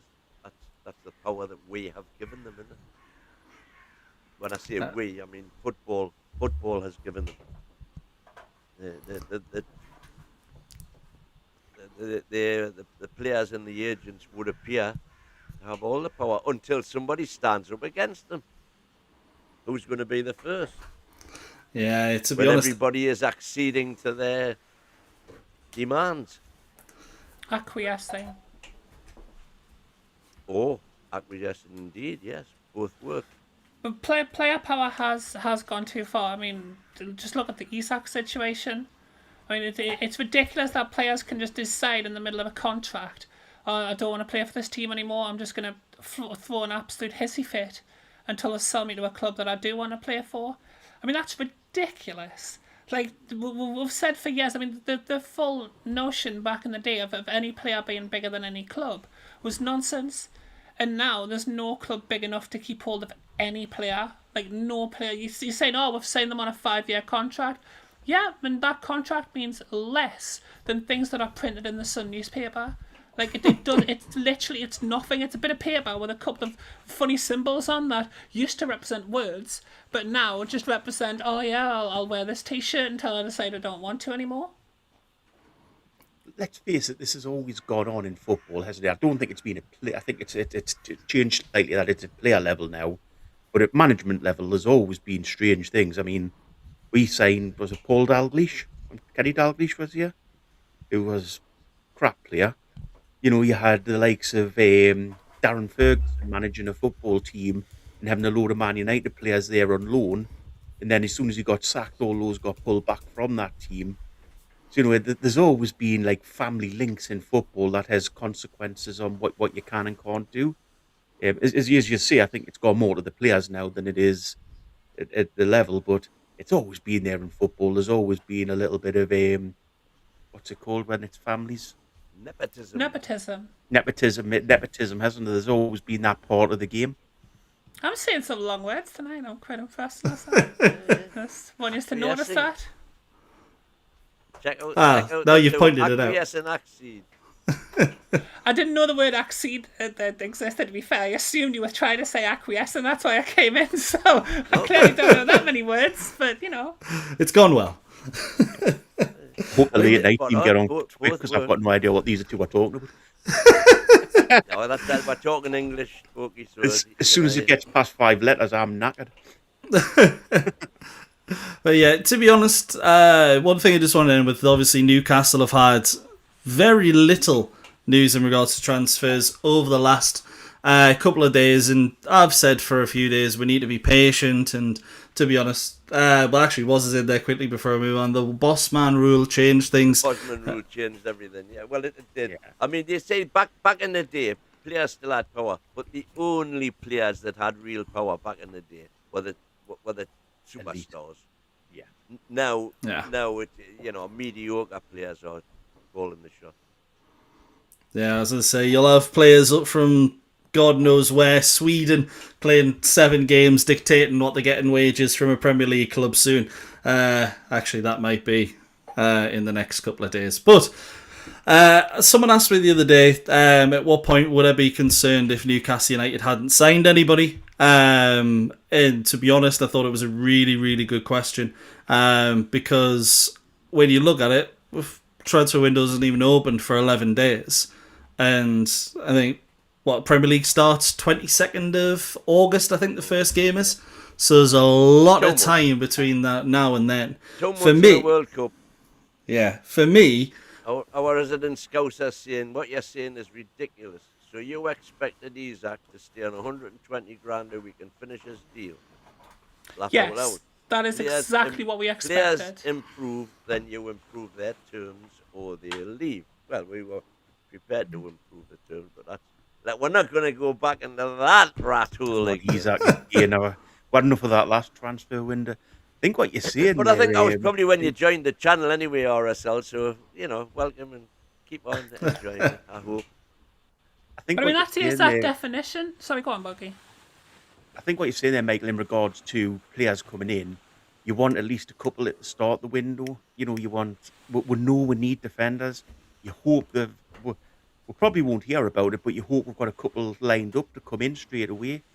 If we don't, and we go like 2-3 weeks and we get to the World Cup, sorry, well, not even 2-3 weeks, is it? A couple we get World Cup and we haven't signed anybody next week. Then, yep, I think we're in major trouble. I think we need to get some signings in to get the ball rolling. And the on other the thing subject of the World Cup, get into the competition, folks. See if you can beat the panel. Yep. What we do want to be, but it won't be hard me if you look at my Premier League predictions this season.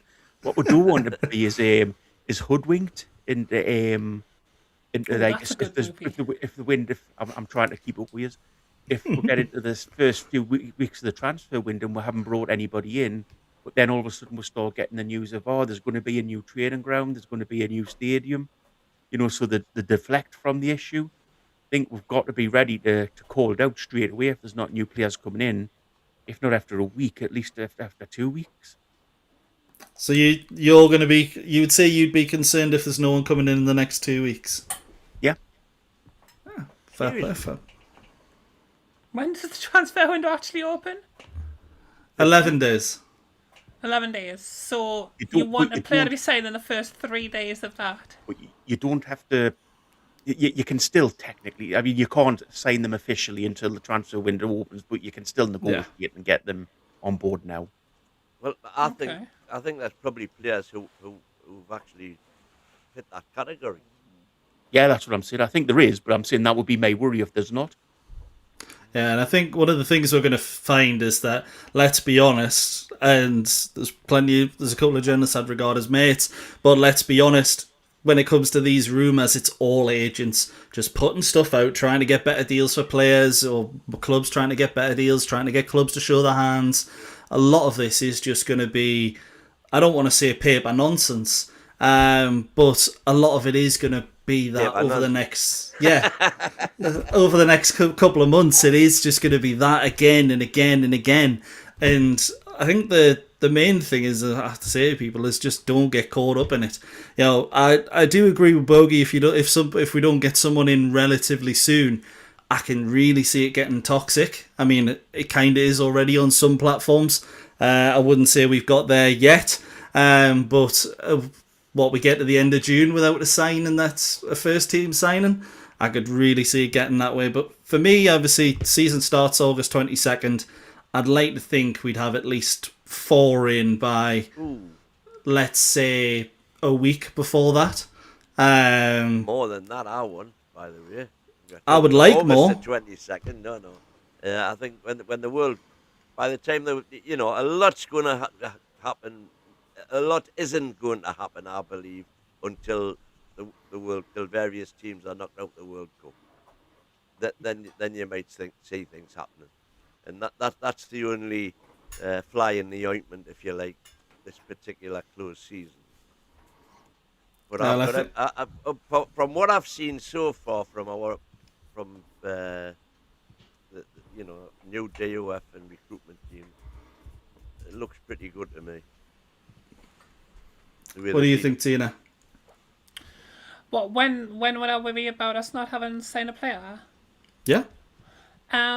If we've got nothing by the time pre-season starts, I'd be quite concerned. I think up until then, fair enough, there can be negotiations going on, but we can't. I mean, last season we started the season, the actual Premier League had kicked off before we had signed a striker.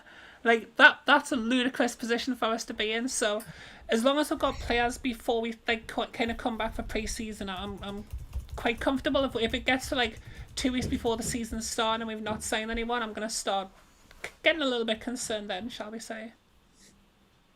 I would like it to be much earlier though. I'd love it to be. I would like us to have people getting signed within the first week of the transfer window.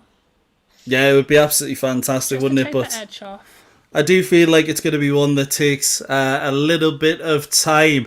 And I think this is the first time this has happened in at least a month. Kev and myself on the same screen. How is it going, my friend? How you doing? Unbelievable. You all right? Yeah, doing well, buddy. How are you? Loving it. You said about transfer nonsense there. I was listening in, and my whole show's around transfer nonsense. We're going wild. We're going wild on the Late Show about the ridiculous rumours flying around, but it's going to be energetic and it's going to be lots of fun. Lovely stuff. Well, I'll let you get away. This is the end of me for the time being, but don't worry because you've got an absolutely fantastic show lined up. See you later. You are listening to NUFC Talk Radio. Oh, that was rapid.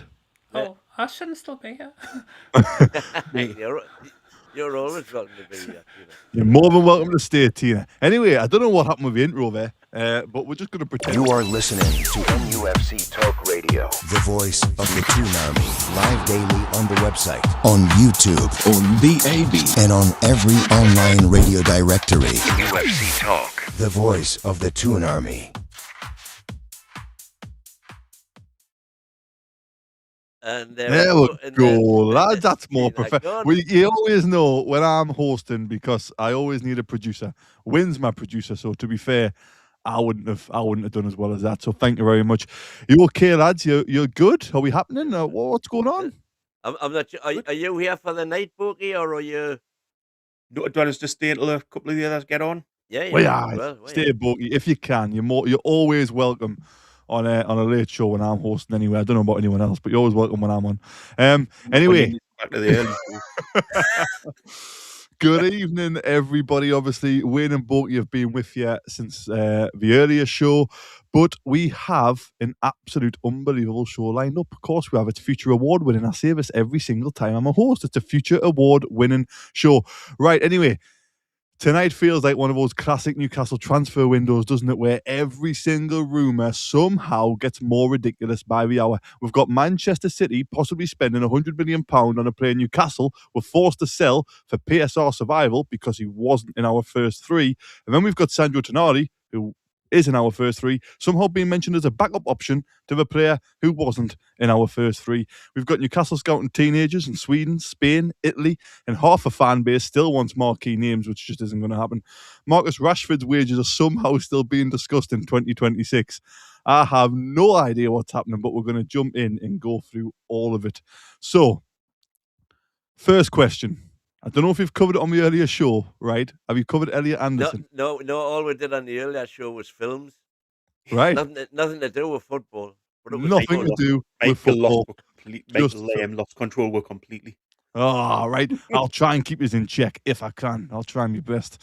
And if you don't, I might have to fill you in. Anyway, Elliot Anderson. We've had a bid turned down. Nottingham Forest have turned down a bid for Manchester City. That's official news now. That's kind of known. So, what normally happens in these situations is the player ends up going to the bigger club. Manchester City will normally get the player they want. However, Elliot Anderson, we don't have any future. We don't have set-on fees.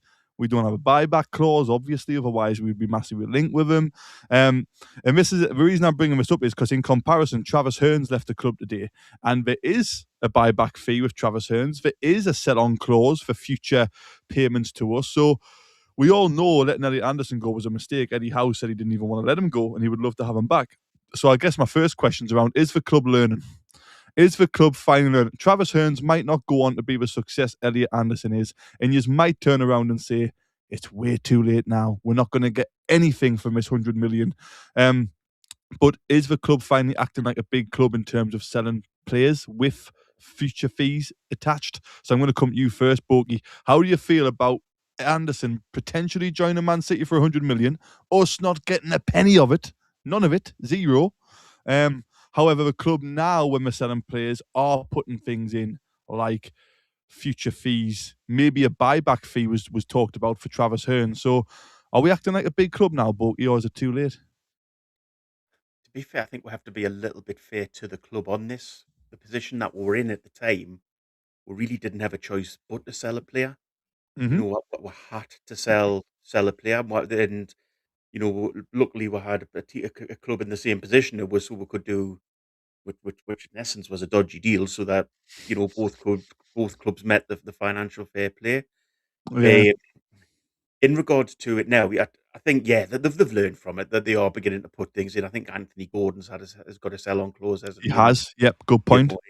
I think they are learning from previous mistakes, if you like. But I think we didn't really have any options at that time. So I think us going in saying, "Oh, we want a massive sell on clause," they would have said no chance. And plus, you've got to remember, Elliot Anderson was a good player when he was with us, but he wasn't the player he is now.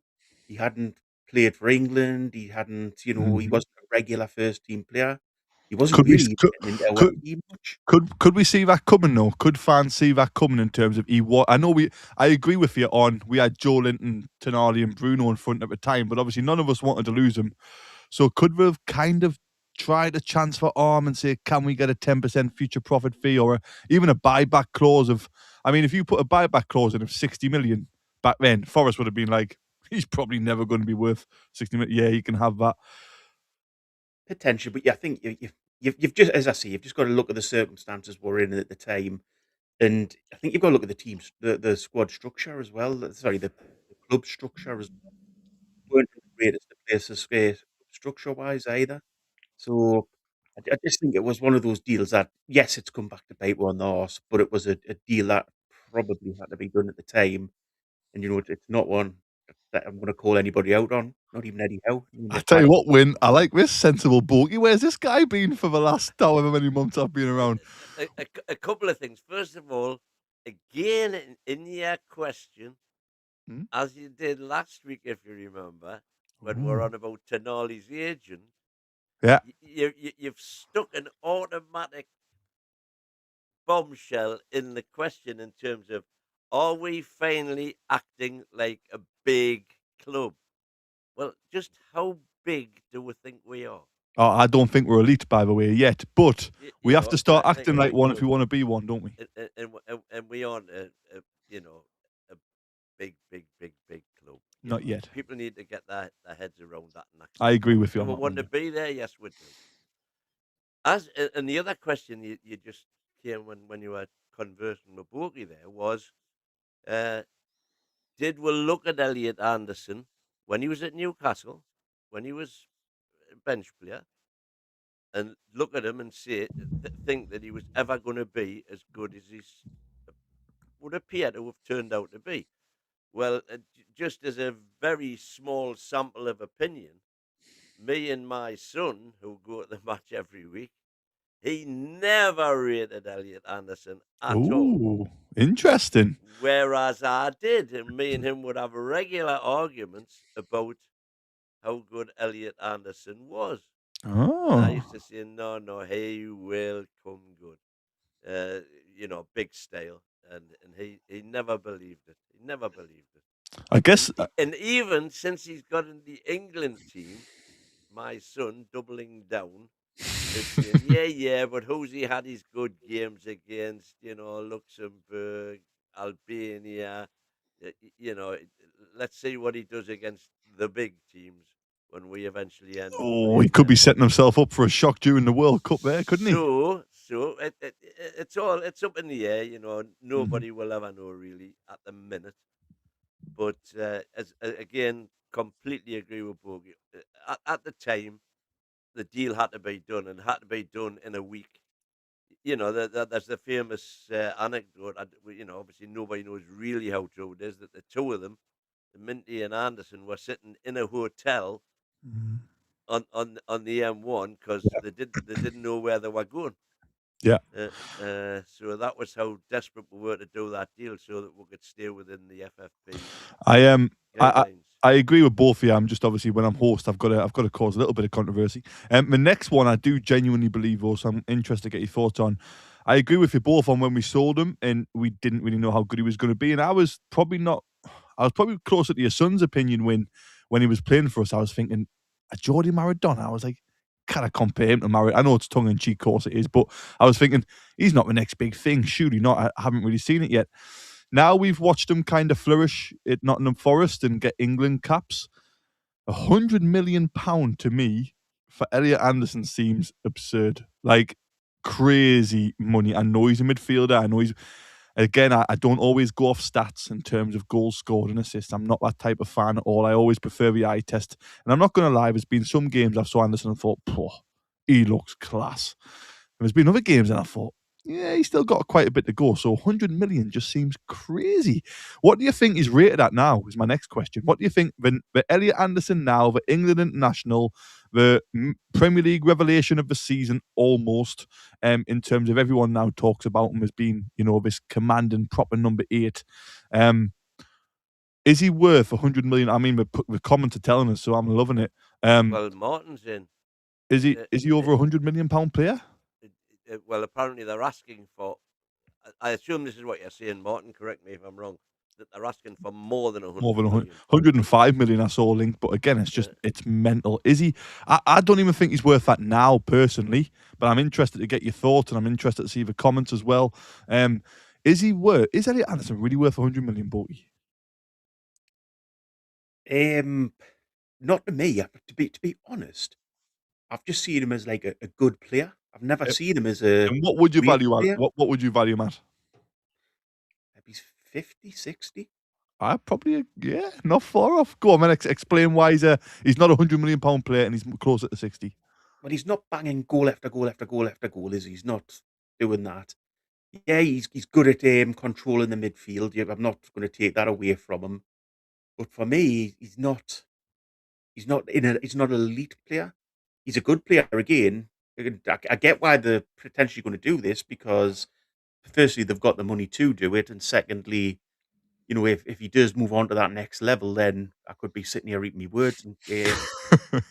But do you see him progressing into being a brilliant player? Do you see him maybe becoming a bit of a Jack Grealish and ending up at a smaller club in a few years' time? Interesting. I think there's two routes the lad can go on, and as Win says, we can't say. But I think there's a lot more chance of him going down the Jack Grealish route than there is him going down a world-class midfielder route, a Gerrard or a Lampard or that's something probably like a that. bit harsh, but the way I would answer the question is, you worth £100 million.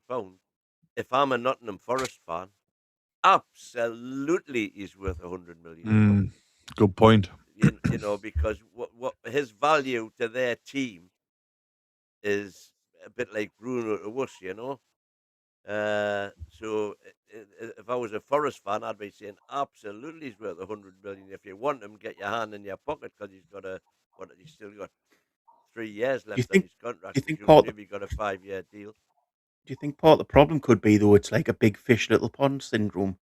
So he's a big fish in a little pond there. If he moves to City, he's going to be a little fish in an ocean, basically, isn't he? So, and that's always the case when any player moves up to a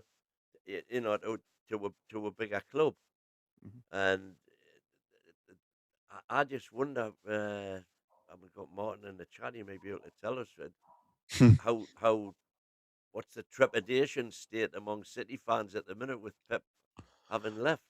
Well, I was going to ask as well. Obviously, Tonali's the backup option for City here out of Anderson. I know Anderson's English, so he takes up one of that 8 homegrown roles. So that's worth keeping in mind for a club like Man City, who's filled with overseas superstars, so to speak. But I mean, if they're going to pay 105 million for Eddie Anderson, right? Would we rather sell Tonali to them for 105 million? Because if we could get 105 million for Tonali, I'm interested to see the comments. Would any of us? I'd be gutted he's leaving, but 105 million. would be insane for Sandro Tonali. So next question is, would you rather them come in for Tonali for that type of money they're talking about around Anderson and we cash it or not? When Martin's in there, Rice was 105. Going from a smaller club to a I never massive rated club. Rice as much at the time either. Oh well, I did. To me, when the takeover happened, that first summer after the takeover, when we stayed up, I said, right, get your hand in your pocket, go and get Rice and Kane now. Newcastle fans would crucify Rice. He passes sideways and backwards too much. Before this season, he has come on a lot. He's always been quality for me. but what Martin's saying there is, if Rice was 105, then because that's now Anderson, 2 seasons ago now, isn't it? Yeah. That's 100. And when you think of like Caicedo, 100 million. he was 100. No, he was more, wasn't he? Was he? 115, I think. Wow. From Brighton to Chelsea, and so look, it works. Yeah. English tax is a real thing. I've just seen a comment there, which is a good comment. But I'm also now thinking from Manchester City fans' point of view, would they rather have Tonali or Anderson? Because we had one of the reasons we sold Anderson was because we had Tonali, Joelinton, and Bruno, right? Yeah. And we thought, well, we've got to sell somebody. We're in a difficult position. We can get some money for Anderson because we know he's got a big potential, a high ceiling. So that's why that deal was made. But now it's mental to think with Tonali as a backup option if they can't get Anderson. That's crazy. And again, you both haven't answered the question yet, but to be fair, we did get sidetracked. Would you sell Sandro Tonali to Manchester City for 105 million? And I think we've answered it. 100%. I'd drive in there myself for 105 million. Wow. I wouldn't 105 million pounds is. I agree. I'm with you. I'm just shocked that it was so instant. On top of the Gordon money is a full rebuild of the squad. You're talking about we've talked all season about having to bring in players this transfer window. If you sell them for that amount of money, that you're being able to buy in the 6, 7, 8 players that we've been talking about. I agree. But I know some fans that won't go down well with. Who are you grouping with Tonali? Gordon. All right. Yeah. Wynn's trying to forget about Gordon, but he's still there in his heart. Well, no, I'm just thinking who's going to make up the enough to pay for the squad. But yeah, when you think about that, would be in such positive financially fair play wise. Oh yeah, because it covers all the transfer fees from last season. You got the money in for Isaac as well. It sets up perfectly for to go out and do a massive squad rebuild if that's what we're looking to do. Mm-hmm. It is interesting. The other one which I've seen in terms of talking about outs today is, this is a bit of a roundabout, but I did say I love this. Well, sometimes I love it, sometimes I hate it, but these stories are absolutely mental. So, Cucurella at Chelsea is apparently, big word again, Win. Apparently, it all comes around with transfer season. Is apparently in talks with Atletico Madrid. All right. Now, the thought process is with Manchester United being very keen on Lewis Hall, and we're going to come to prices in a minute because 50 to 60 to 70 million is being talked about, and I've had this discussion very briefly, so we need to go into more detail.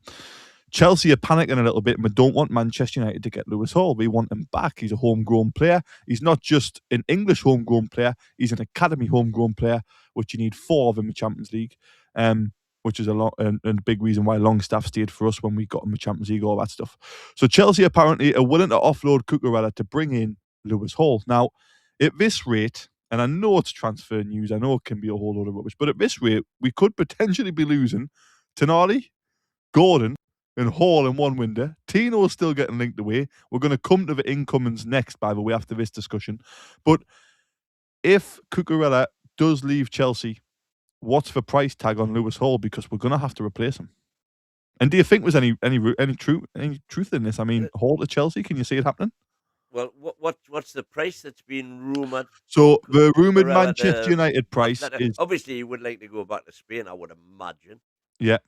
Well, the rumoured Manchester United price for Lewis Hall is 55 to 60 million. However, there's talk of That's obviously there's future add-ons in there which could potentially rise up to whatever, but 55 to 60 up front.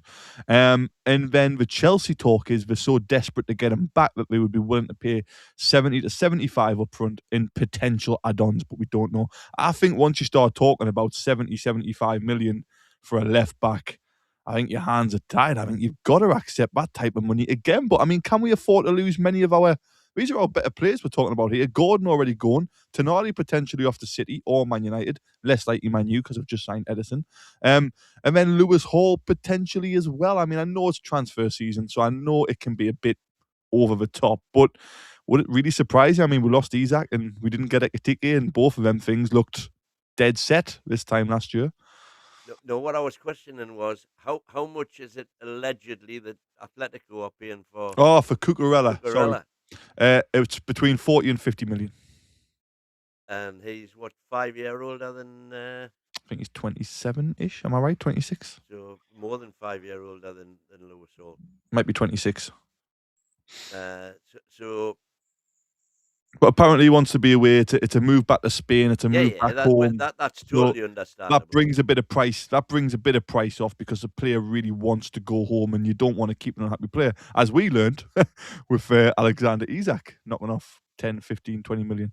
So, I mean, Hall at Chelsea, are you worried about this one? Are you worried about this kind of rumour to Man U, and then Chelsea so desperate to get him back, they're willing to offload their first team left back to prove to Lewis Hall that he will be the first choice? Is this something like an Isak saga, the very beginning of, or are we miles away from that yet, and it's just something you're slightly concerned about? Go on, Bo, have you say on this? I know I'm going to get called a broken record here, but I think this is the problem with you guys who came, like Wayne, who came on the channel and wanted to keep Howe in December time, and we were saying, you know, it's not going anywhere. He's not going to get with Europe. He didn't get with Europe, and this is the consequence. This is what you kind of reap what you sow when you're a football fan, and if you're not willing to call obviously something out, then you know the reason that all these players are potentially going to leave is because we haven't got European football. You know, we haven't got that lure to keep them. So, surely Chelsea's just a loss anyway. We lose players. Chelsea's a bigger club, right? Chelsea are a nightmare, aren't they? Because they'll buy anybody and they'll pay the odds for anybody and pay them out of the odds. So, you know, I mean, the thing with Lewis Hall, if it is Chelsea, then he's going back tech. I know everybody says he's a Geordie, but I think you only have to listen to him speak to realise he's not from the area as such. I was going to say, be careful what you see on this channel. Yeah, not from the area. Well done. From the area as such. But, no, he's a fan, obviously, but yeah. I think his dad is, isn't he? His dad's a Newcastle fan. It's kind of moving home for him if he leaves. I know it sounds strange because everyone calls him a Geordie, but it's moving home for him. Where you standing, Pete? Hello, welcome. All right, lads. All right. I didn't even see Pete there. Where did Pete sneak in? Sorry for the late entrance again tonight. It's all right. As long as you're on fire. DX came late to the last show I was hosting. He just answered everything and he talked so much sense. I was like, yep, fair play. That happened with Peter. There's a lot more sense spoken. I'm going to get away now, lads, because I've got work tomorrow. So cheers, Borky. I'll Thank speak you later. Ta-da. Peter, we're talking about, at the minute we've started with linked players out because it's transfer season, so the good, the bad, the ugly, so to speak. We've talked about it's mental. We've talked about with Tonali's potentially a plan B if Manchester City don't get Elliot Anderson, which is crazy to think Tonali's a plan B for a club. But we're now talking about Lewis Hall potentially going back to Chelsea. We've got a super chat first win, and then we'll come there. Scenario: we sell them all and Piff do a runner. Ooh. Nah, we're not selling them all. Piff on doing a runner. Cheers for the super chat, was it? But I hope that doesn't happen. Not yet, yeah. Peter, Lewis Hall to Chelsea. Apparently, Chelsea are willing to let Cucurella go to Atletico Madrid so that they can kind of show Lewis Hall that he will be the first teamer for the next 10, however many years. You worried about this, or is this just typical paper talk? I am a little bit because I honestly just think the way it ended last season, playing Lewis Hall at right back, and I think you could see that he was kind of visibly annoyed, wasn't he, when he got subbed against Bournemouth? So it is speculation, but there does seem to be a little bit of friction there. I mean, again, I know we are speculating. We're not there in the dressing room, but yeah, it didn't end very well. So I just wouldn't be surprised if Lewis Hall is weighing up his options now. I just hope the Geordie connection can sway things in our favour, because as I've said, it is true. His dad is a diehard Newcastle fan, so maybe he'll be saying to him, "Give us one more year." We've had a poor season this season, but go again next year. And then if it do you want works players out, for one more year? If they're not committed, or do you want them for one more year? Like, is it not just better to be like, look, you don't want to be here. Thank you for everything you've done. But what's the price you would accept? I said, but so 50 to 60 million Man United talking about up front, but then Chelsea are willing to kind of go 65, 70, potentially 75. There's obviously add-ons around that as well. But I think 70 million for any left back would be, you have to accept, surely. Would you agree, or do you think Lewis Hall has a bigger price? Personally, I think he's got a bigger price. Oh, for a left back somebody in win. the chat saying he's just a poor Kenny Wharton. Well, I don't know which Kenny Wharton you watch, and I loved Kenny Wharton, but Lewis Hall is a better footballer than Kenny Wharton ever was. Trust me. And I loved Kenny Wharton. But he was one of the good players in a bad team. I'd be looking at 80 plus add-ons for Hall. Wow, for a left back. Yeah, honestly, yeah. I think I would as well, because goodness. he's such a unique left back in the way that he can get teams turning the other way in our own half from deep. Yeah. And I know football these days, a lot of fullbacks are very attacking, but the way he can do it is masterful at times with that close control. So he literally turns defense into attack in a split second. So you're not going to get that very often with many other fullbacks. So he's a weapon in your arsenal that I think would be a devastating loss, to be honest. So yeah, Gary in the chat there saying Hall needs to use his head over looking at the pound signs. Man U is a toxic club where players go to die and get lost in the system. Except it's in the Champions League, like. If you're looking at Man U now, since Carrick took over, they've turned it round completely this season, and they're starting to look a bit tasty for me, like. Yeah, it's the whole thing for me is interesting, because I think he's a very good player, and I'm not going to come. Nobody can say he's a bad player. Of course he isn't. But I had this conversation. I don't know if I was hosting or if I was a panelist, but I was talking about, surely we overrate our own players because we watch them more, so it's natural. So there will be other players across the world who will be unknown, so to speak. Not unknown, but playing for maybe the lesser clubs in Spain and the lesser clubs in Italy, who will do very similar to what Lewis Hall does. Might not be at the same level, but with a bit of coaching and adaptation to a Premier League. Obviously, yes, it's a gamble, but you could probably get somebody, maybe 30, 35 million, who could come in and might not replace him in terms of he's as good straight away. But do we not overrate our own players? Do we not, just because we watch them more, think we're a little bit better than what we are? I mean, look, I'm guilty of it too. I'm not better than anybody. I think I'm in love with Bruno. I'm in love with Joe Linton. Like Joe Linton, other than Valverde, I think I've said that at one point, and he probably was close at one point to being a complete midfielder. But do we not overrate our own players? And we need to kind of be... I mentioned it at the start as well about being a big club, or operating like a big club, where we don't get emotionally attached to our players, and we can say, you know what, 65 million for a left back, we can go get a new one for 30. We've made a profit. We've made good business there. Surely that's the name of football now. Do we overrate our own players, Peter? Do you know what? I think you've got a point. I think we do with certain players. I think J7, I would put in that bracket, even though I love him. He's a cult hero, and we all love it when he gets stuck in. But like, I do think, we're talking about players, moving players on and recycling the squad. Yeah, I think, we're talking about Lewis Hall maybe being someone who you you don't want to do that with.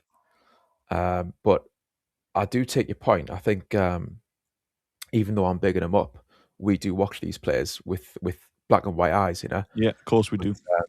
Yeah.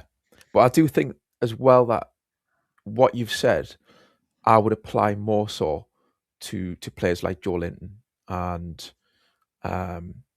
maybe, I mean, I was going to say Tonali. To be fair, Tonali is, everyone's kind of acknowledged that he has been very up and down, I think, the last year or so. Mm-hmm. But yeah, I would like to see Newcastle basically be more ruthless. I think this summer is that's what's needed, and I've got my doubts whether that'll happen. But yeah, I think it needs to be quite a big turnover. Do you think we can afford to lose Hall, Tonali, and potentially Gordon in one summer? I can't think of many big And clubs. Obviously, it happens to Tino. Bournemouth and Brighton, but I can't think of many big clubs who sell 3 of the best first teamers. There's the thing. Are we now a Brighton and a Bournemouth? Are we hoping that we've gone beyond that? Transfer-wise, you've got a point there, Win. We'll go through this from Tony Tony T is saying, if Hall throws his dummy out the pram because he's dropped for a few games, Exactly. is he really a player you think won't want out down the line anyway? Great point. Thinking he's above the club and other players. Excellent point, Tony. World class from Tony T. That, to be fair, absolutely world class. I agree 100%. But then to counter that, we've got David Spencer saying, but we need to keep Hall. We need to know what's happening with his situation. Is he staying? Is he going? We need to know what's going on. And that's the thing for me. You know, okay, you're saying it's player power and everything, but bottom line is they've got the power. So what we need to do is ask him outright, do you want to be here or do you want to go to Man U? And whatever the outcome of that conversation is, we then need to get the deal done. And if that means getting a couple of million less than we could have done, stick it on the add-ons or whatever, but get the deal done so we know exactly where we stand. We know exactly where we're going to be standing, should I say, when the window actually opens and when we're in a position to do deals, probably after the World Cup for the majority of them. Yeah, good point. What we're going to do very quickly, Win, I haven't told you this, but you're going to adapt because you're an absolute world-class professional. Can you tell everybody listening about the World Cup NUFC Talk TV competition coming up? I certainly can. The only thing I can't do is give them a link to go to, but in collaborate. Well, in what shall I say? Well, collaboration is a good word. We've done the everybody took part and had a great time in the league prediction tournament. So we are going to do a World Cup prediction tournament. So if you get into the fans forum, the links are all there to join in. You click on a website. There's a PayPal link there to put your £10 fee in. All the money we take in gets paid out. So, you know, for example, for his fiver in the league prediction tournament, Ben in Pittsburgh, congratulations yet again, Ben. Got £115, I think it was, Fair for his play. fiver. Not bad with a 37-man tournament. And whatever we take in gets paid out, and then there'll be a couple of prizes as well. So make sure you all join. It'll be a lot of fun, especially it'll give some games in the World Cup a little bit more meaning because you look at some of the teams. Just 48 teams. incidentally, one thing we haven't touched on at all today in either show is there's been quite a few friendlies played today involving clubs who are in the World Cup. So Panama would beat Dominican Republic 4-2. Northern Ireland beat Guinea 1-0. I'd get a game for all 4 teams so far. Iran, who was, I think they're definitely out now. Sweden drew 2-2 with Greece. Let's have a look at, just out of interest there. Let's have a look at those lineups. Please tell me, did Alanga score 2 and he's going to become a world-class player? It was Vladimir played for Greece that I was going to have. Checking on Vladimir. He didn't. So That's that. Anything else? Spain drew 1-1 with Iraq. Wow. France got beat 2-1 off Ivory Coast. Must have been playing second teams. Must have been. That's what we're doing. Well, actually, they're still playing extra time in France. But Ivory Coast are winning 2-0. Nice. Look at this, man. Look who's in now. Super Mac. We're all There he is. So that's a roundup of today's friendlies involving World. It's a shame Peter wasn't called Peter Beardsley. You'd have King Kev, Peter Beardsley, Super Mac, and the Mighty Win. That would be a hell of a four, wouldn't it? It would, like. Super Mac's gone. See you later. Cheers, mate. There he was. Oh, Good evening.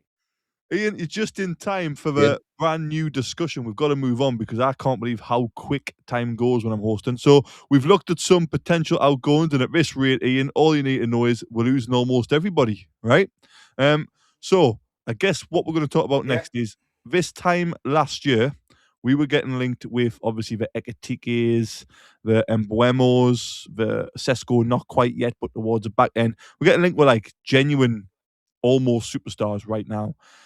It's very different, or it seems very different this time round. We're not going for so-called Galacticos or superstars. It looks like we're trying to scout the next big thing. So I hope I get these names right. We'll find out.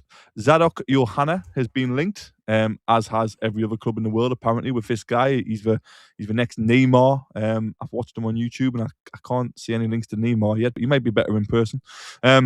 Victor Munoz, who looks like would fit Eddie Howe's style unbelievably well. Ball-footed, attacking player, can dribble, can head, can score, can finish. George Salinas, who's a left-back, young left-back from Racing Santander. So that goes to what we were talking about in terms of Lewis Hall potentially going. We're now looking at the young left-backs. Could be to play back up to Lewis Hall. Marco Palestra, in terms of a right-back, Italian. Could be to replace Trippier and give Tino some competition, or could be to replace Tino. So it's very clear to me that we're shifting towards younger recruitment, and we're shifting away from maybe potentially, we're now shopping in our market. We're not shopping in Liverpool's market anymore, or Man United's market, so to speak. Although Zadok Yohanna looks like he's been linked with every player. Apparently he's only played something like 7 proper professional games, and he's had 27 scouts. He's had more scouts watch him than he has played professional games. So you don't know what's true, you don't know what is. But are you happy with this kind of new shift of transfer? Because this time last year, there was players who we'd seen play in Champions League before, who we'd seen play for PSG, or we'd seen play for Brentford, and Buemo had a great season. Sesko was kind of well known to a lot of people. I'm not going to lie, every single one of them players I've just mentioned, I haven't heard of until we've been linked with them. So it's a complete transfer shift. So when I'm coming to you first, because I'm really intrigued on your thoughts on our shift from, actual superstars with Champions League experience to Marco Palestra, Jorge Salinas, Victor Munoz, who is my favourite out of a lot of them, and Zadok Yohanna. Is this the right move for Newcastle, do you think? Is it the time to go and discover these gems, make a big profit on and sell them, like you mentioned before, Bournemouth or Brighton? Or should we still try to have a mix of legitimate players like a Rashford on loan or a Vlahovic, who we're coming to a little bit later on, and then mix it with these guys? What do you think, Win? With regard to what we did last season and what we're doing this season, I think already we've seen that the DOF 2.0 is markedly better than what we had there last season. And I mean, Ian said on shows in the past that with regard to hanging on to Eddie, we've now got a DOF in place. We've got a CAO in place who both appear to know what they're doing. Wouldn't it be crazy? Ian did. Yeah, I did. He did. It would be crazy for to have that all in place now, and then instead of that suddenly being a stable environment, for to then blow the whole lot into touch by now getting rid of the manager. It just turns it from a fiasco last season into a fiasco this season. Now, whether that's successful or not, time will tell. But I absolutely agree with that, and I'm very, very happy with what I've seen so far of what Ross is doing, because we're seeing, he's got Thomas Fader Spiel in South America, who's churning up all of these names that we're hearing about. Well, we're just hearing about them. Nothing's happened. Well, we've got the one kid apparently, but we've got the way the Gordon deal was done. It just looks a lot more professional now than what it's been since Amanda left. So money shouldn't be an issue. We've already in the box. Forget about the money we've made last season with the Champions League and everything. We've already got the Isaac money in the bank. We've got the Gordon money in the bank. I think onwards and upwards for me. So yes, I am very happy. Yeah, and I don't pay a lot of attention right now, to be honest, to all of the names that are, that you see daily spouted up. Well, the thing which I'm normally like you when I think, oh, you're kidding me. But the thing with these names, they all came out at once. It was like Palestra was one day, then the next day was Munoz and Yohanna.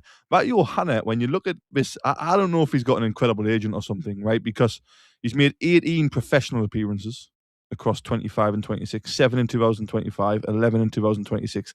League appearances, he's only made 13 league appearances, and he's getting talked about as like a 25 million euro player. Surely that can't be happening. I mean, I don't care how good you look on YouTube or what you're doing. You can't be like 13 league appearances. But You've got to be £20 joking million me. pounds, not a lot of money these days. I know, with 13 appearances, win. Well, how many appearances did Asula have? Yeah, but he would have had more, surely. That's a great question. Someone needs to tell me that, because that's a hell of a question. Well done, Win. Peter, and that was in the championship for. Yeah, good point. I mean, this is in the Swedish league as well, so 13 league. I don't know. I have no idea how good the Swedish league is. I'm not going to pretend I think it's rubbish or I think it's good. I would guess it's not up to the standard of a Premier League, but you never know. You'd never want to be a typical British fan of we're the greatest, and then we never win a World Cup. Peter, what about these names then? So the shift from kind of, established-ish names to names we've literally probably never heard of. To be fair, I think it's really good, because we've said before that we need to get ahead of the likes of your Brightons and your Bournemouths, who are picking up these gems for decent money, not for crazy money. For we were, like you say, Kev, we're going for players last summer for in the bracket of 60, 70, 80 million. I think there definitely needs to be a shift. I think it's really good to see. It's encouraging that they are kind of broadening their scope and trying to, like I say, get these gems. I mean, for me, the jury is still out, though, whether they will actually be able to execute that successfully. Because, I mean, with this kid we're hearing about that they've been linked with, we're hearing that Brighton had an agreement and we then came in, but I thought we had our ducks in order. So how come Brighton have went in first and we are trying to hijack it? Do you know what I mean? So yeah, they've had quite a long time to plan for this summer. I don't necessarily think it would have been a chaos if we had went with a new manager. I think it depends who you go with. So don't get us wrong. I think it was only right that Eddie got the full season, and I was pleased that he did. And you can sit down then, you can assess everything. You've got all the information there from the full season, where you finished, what happened throughout the course of the season. Personally, I think he is very lucky to still be the man, even though I absolutely love Eddie for what he's done for Newcastle. I always have that respect, and I'm crossing my fingers that he gets this right, because the pressure is on big time. I mean, the pressure's on from now, not just from when the ball kicks off next season. It's Newcastle fans have always been a lovely lot, haven't we? Pressure's on a bloke who brought us the greatest success. I'm thinking we might have a Mackham in the chat here. The Mackhams will steal our top targets at us. That's how dishevelled. What's going on? How can you possibly say that, man? Come on. I mean, that's just talking about. I've never seen Trophy 1693 before And, ever. and like I've just said, Newcastle fans are a lovely lot if he is a Newcastle fan. But to be fair, right, that is it. Brobby, the striker they've got, like that's a typical example of Brobby, right? Like last summer, Mr. Brobby. Hi, Mr. Blobby, yeah. When we couldn't get the striker that we wanted to get, whether that was Ekitike or, like you say, the Man United striker, and also Pedro from Chelsea. I know we ended up getting Wissa and Delap as well, yeah. But we fell short in that department from not getting a gem. Like, you know, I think Robbie costs 20 million, didn't he? Something like that. So, you know, you would think Newcastle would have the network and resources to seek out players like that who can do a job if you lose out on your top targets. And I think that's where we failed last summer. I know there was chaos. I mean, that's just one small detail. There was a bigger picture going on with no City or no DOF. So I appreciate that. But yeah, this season, hopefully, or this summer, hopefully there's been a shift where we are looking at those kinds of players now. I'm sure Brobby got less Premier League goals than Voltemata. Yeah, I mean, going forwards, don't get us wrong. They were not formidable by any means, but you would have thought maybe he might have thrived a bit more under a more attack-minded team. I know, again, we didn't do great neither. I know that, but he was just you've seen in the two games that he played against us. He was very good. Yeah, he was everything that we lacked up front last season. So yeah. I think I don't know if I'm just too harsh on Newcastle fans, but if we brought in Brian Brobby after 4 goals and 30 appearances at Ajax is the guy to lead our line, I think there would have been skepticism as well. I just think sometimes the club can't win. The club's in a position where they cannot, no matter what we're trying, no matter how good the intention is, I feel like we can't win.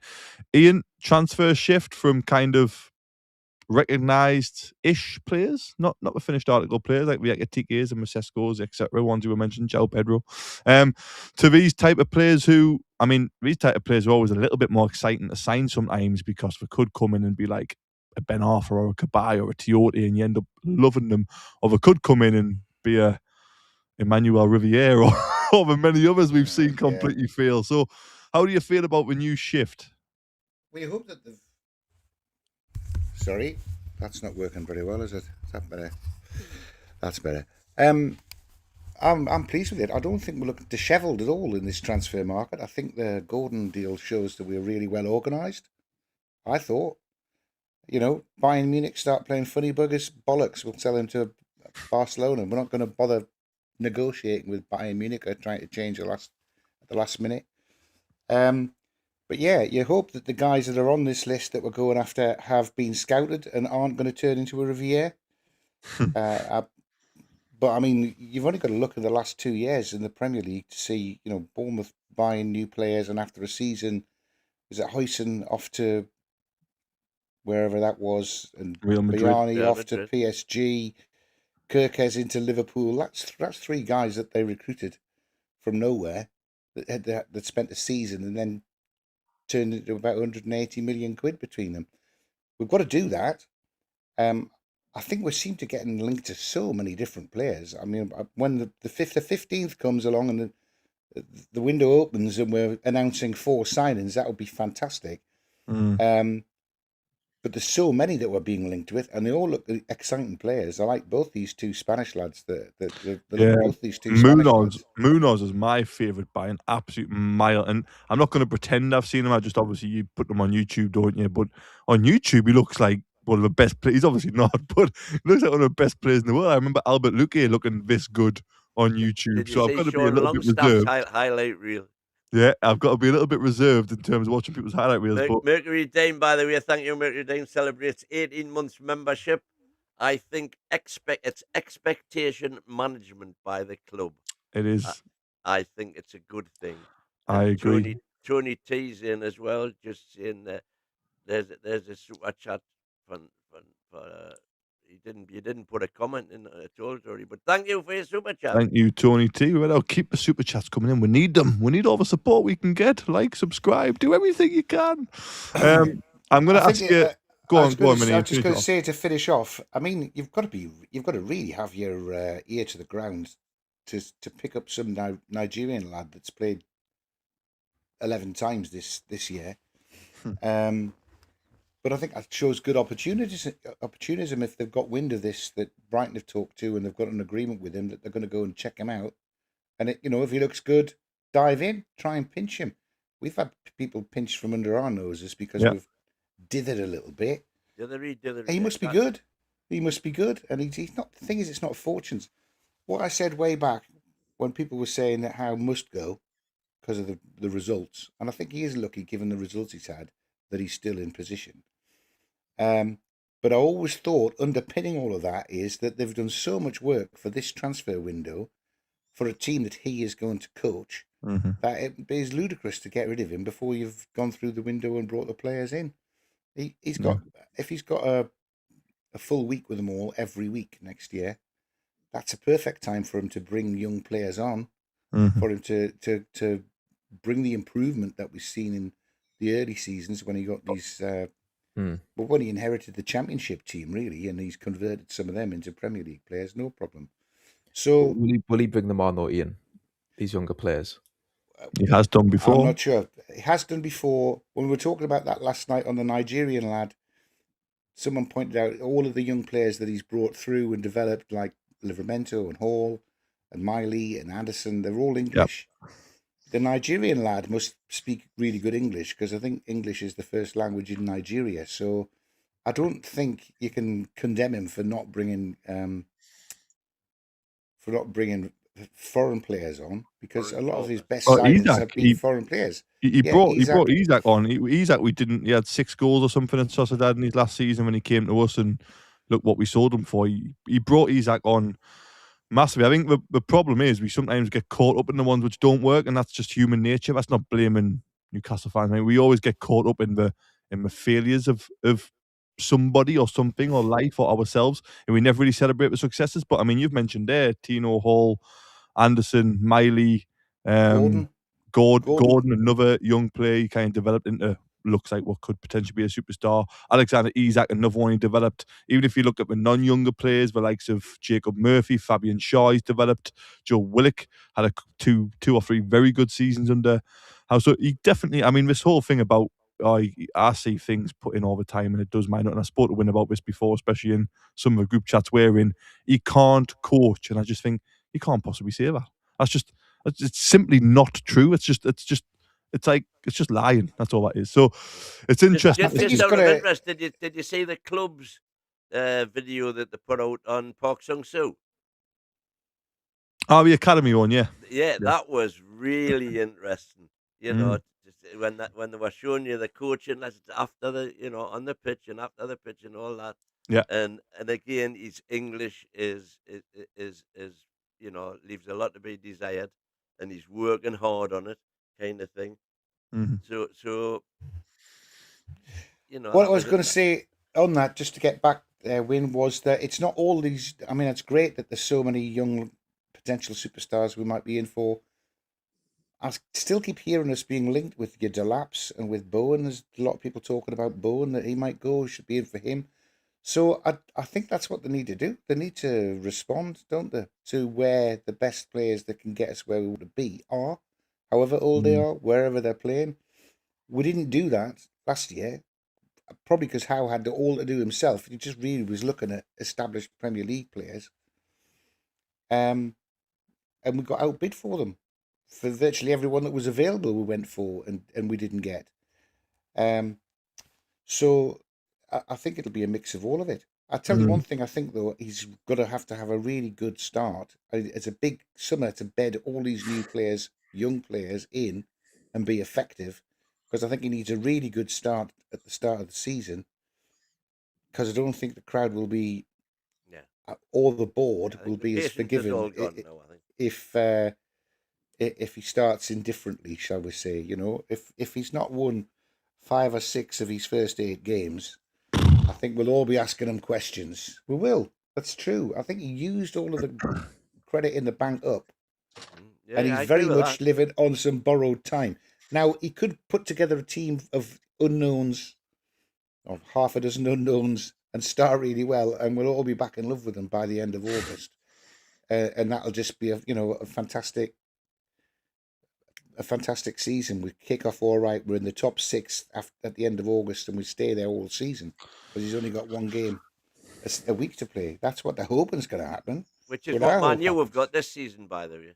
It would be nice to get like a nice start. Our fixtures at the start of last season were horrendous. We played like Liverpool, City. I think we played the top 5 of the top 6 in our first 8 games or something. It was like, oh Christ, what a season this is going to be. Which you can't help. Obviously, it goes around about. So hopefully we get quite a nice start. Just to answer your question, by the way, Brian Brobby played 1927 minutes in the Premier League last season to Walter Morta's 1902, so just 25 minutes between them on the whole season. I'm sure Brobby got less goals. Walter Morta, 8 goals and 3 assists compared to Brobby's 7 goals and 1 assist. So, yeah, that's what I said when Peter brought up. I said that Newcastle fans probably wouldn't have been happy at the time if we'd signed Brobby. We would have found something to moan about, and then he ended up, even though look, he was very good against us. It's not all just stats, of course. It's not, and I agree with Peter actually. When he played against us, he did look very, very good. But I just feel like it's been one of them seasons, the season where we need something to complain about, or if we don't need something to complain about, we need to blame something. Somebody. Exactly, yeah. I think he did. I agree, Kev. He destroyed us by the end of it, but I do think he was being looked after until he kicked Botman's jaw off. And Botman had to leave. That was when he started when the back four. Funnily enough, Botman was holding him really, really well. Funny enough, in that Sunderland game, I felt like we were in control till Volta came off in terms of in possession. We looked really quite, and I know he was playing in midfield, he was playing out of position, of course he was, but again, there was lots. I'm not going to make excuses because I know what people are like, but yeah, there's lots of things to talk about. The next thing is, a week ago, right, we were talking about Newcastle potentially lifting that. Excellent, Nate. Lifting that who? Oh, okay, sorry. We were talking about Newcastle potentially lifting their wage kind of structure because we were getting linked with Nunez on a free and paying big wages and Vlahovic. And everyone was saying, oh, well, that would make Bruno unhappy and that would make Toon Army unhappy. But actually, the conversation would be, well, do you want to be in the Champions League? Because if you want to be in the Champions League, we've got to pay these wages for these type of players. So it's crazy that a week ago, we were linked with Rashford, Nunez, and Vlahovic, who were on massive wages. This shows the whole rubbish which the transfer talk can be. And now we're linked with the players I mentioned earlier, who are all very young, probably on a lot less wages. So I guess the next question, I think a couple have mentioned it in the chat as well. Do you think the club are doing some of this on purpose in terms of putting names out there or leaking names to the press to kind of get them off the players we want to sign? We have done this before, by the way. We were linked with centre-halves. The guy who ended up signing for Villa, who's no longer there, we ended up signing Botman. I think Ekatiki's name was chucked out there when he was at PSG. We ended up signing Isaac. Well, that was Nunez, in fact, when they done deal from, what do you call him again? Romano. Transfer guru. Romano, yes.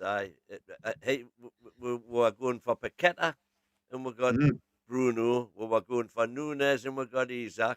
We were going for Barella, and we got Barella, and we got Tonali. So he was slap bang damn wrong on all 3 of them biggies.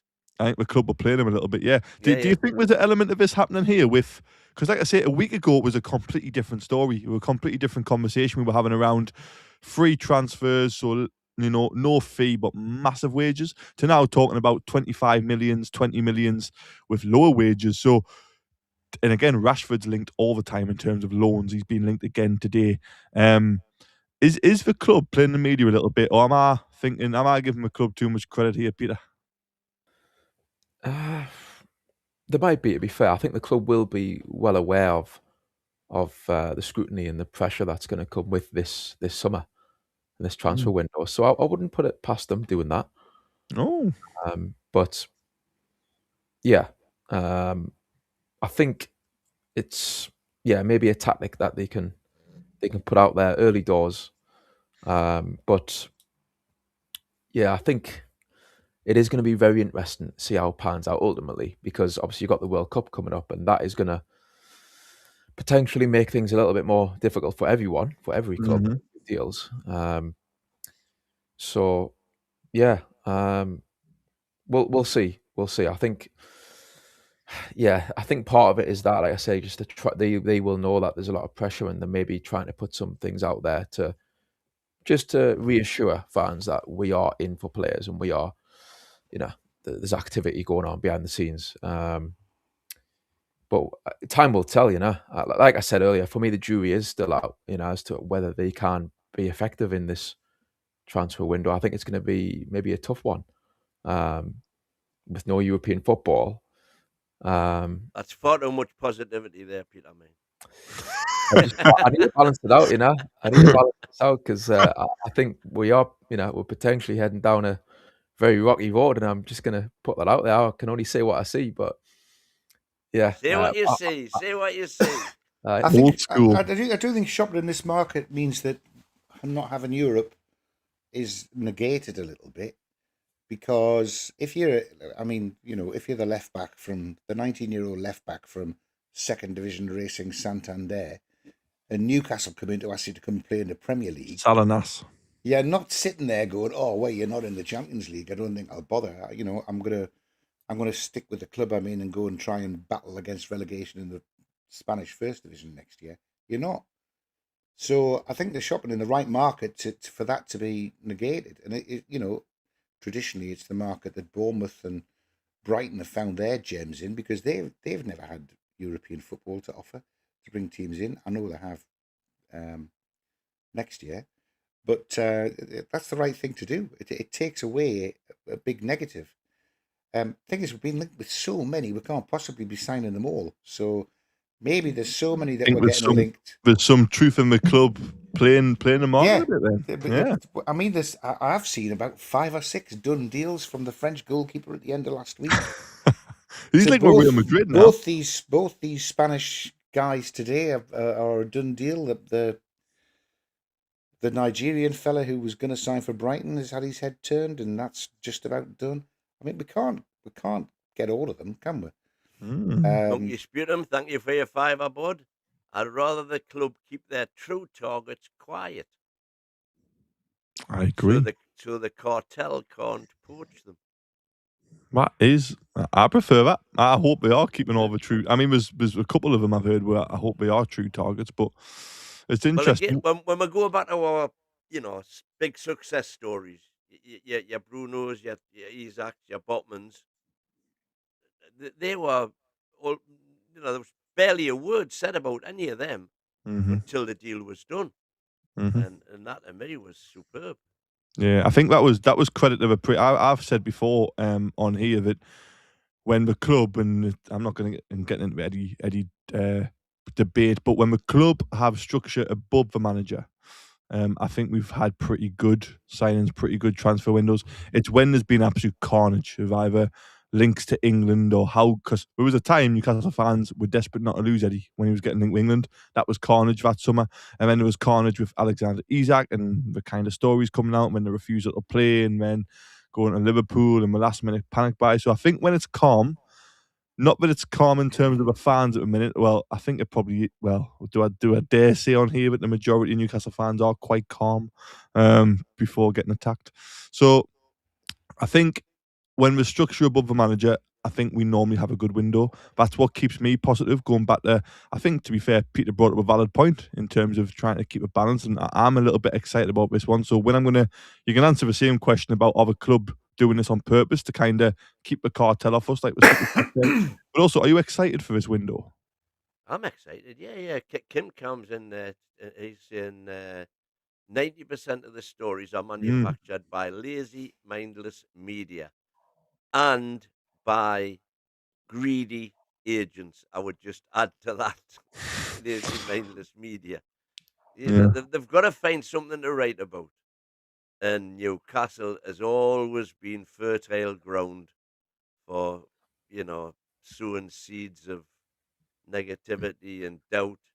let's just put this out there, right? Because obviously we're talking about shopping for these gems and these younger players, which is really good. You know, I'm all for that. And that you mentioned about Lewis Hall and Tino and players that he's done that with in the past in terms of bringing them to the club and integrating them into the team. But like, if you look at the team now, I mean, I don't know what you think. I think there's certain players or certain positions where I think players would need to come in and play and improve the first team, freshen things up, bring a new energy, a new vigor to that side, not just to help improving the first team, but also to help bring competition to the players who are going to stay, to try and reinvigorate them. So if you look at the like Tino and Lewis Hall, those profile of players, Eddie historically, and it's I'm not criticizing Eddie here. I'm saying, like, if you look at how he's handled those players, in the end it worked, but ultimately, to begin with, he was very slow in integrating them into the team. That's always been his way in terms of getting them Eddie ready first. They weren't just coming into the team to play straight away. I think we are in the situation now where we do need players to hit the ground running, to replace a fair few players who are already there now who may need to leave. So that's just where maybe the doubts come in, where you think, okay, it's great that we're shopping in this market, but historically, that profile of player takes time to bed in with Eddie's methods. And have we got that? Has Eddie got that time? Does he maybe need to fast track them if he does bring in that profile of player? It's a good point, but I think there's also a lot to be said where, you know, when we had Bruno sat on the bench when he first joined, John Joe Shelby was playing off his head because he knew it was a new Brazilian signing who was going to come into. So Shelby had an upturn in form instantly. So I think the players we've had at the minute who have underperformed, or maybe not underperformed, but not reached the levels they've previously had under Eddie Howe, would be boosted. Probably not positively, but through fear of losing the place in the first team, would be boosted positively by new signings who potentially are sat on the bench. Who knows? I mean, a couple of them you'd like to think would come in and start straight away and hit the ground running and be amazing. But I don't necessarily think, I mean, at the minute, without Gordon, and you look at the right wing position, you know, you probably do need a couple to come in to the first team. But I think the rest of them are still very good players, but just need a bit of a fire lit underneath them of, oh my God, there's a Brazilian bloke sat on the bench where if I don't perform here, I'm going to have to play well if I'm going to keep my place. And that's what Eddie did really well when he first came. If you remember, Shelby was playing so well. Bruno was on the bench for a while. I remember when Byrne came in, Byrne was on the bench for a little bit because it was a Fernandez or Kieran Clark, it might not be Fernandez, was playing really well. And we had new signings sat on the bench because the players who were currently there were all of a sudden looking amazing. Now, a lot of us put it down to Eddie Howe's amazing coaching, which I think there's something to be said in that, where these players started to perform much better. But it also had a lot to do with the 6 signings or whatever it was, or 5 signings who came in January and were sat on the bench saying, I'll take your place as soon as you drop off here. And we ended up finishing 11th that season. So I agree with you. It'd be nice to have a couple come in to do well. Also, people are slating Shelby, which I agree. I don't think he was overall a fantastic player, but there was a period where he had competition. He was playing really well. Don't know about the other lads, but I'll pass it over. Yeah, just a couple of chats here. Andy McCone saying, we need to build, sell whatever we must, keep whatever we can, and build around it. We need to be wise, and I honestly think we are at 100%, 110%. He says, it already feels different, and the season's only just ended. You can feel it. It just has that wee something about I like it. the fans on the channel. There you go. Hey, we're not Positivity. turning into Arsenal fan TV just yet. We're not quite turning there yet when they're all shouting for Wenger to go. So we're not quite there yet. That's going to get loads of stick comparing Howe to Wenger as well. Anyway, I'll let you go and answer Peter's question because I've just I've given my opinion anyway. What was the question? Do we need to come in and hit the ground running with new signings? Yeah. And I said that they could sit on the bench and light a fire underneath the current players. Was my opinion, like we did when Howe first came in and had them 5-6 signings on the bench. Obviously, Trippier came straight into the first team, so like be a couple of them. But him and Pope, I think, were the only two, weren't they? But even Bruno had to.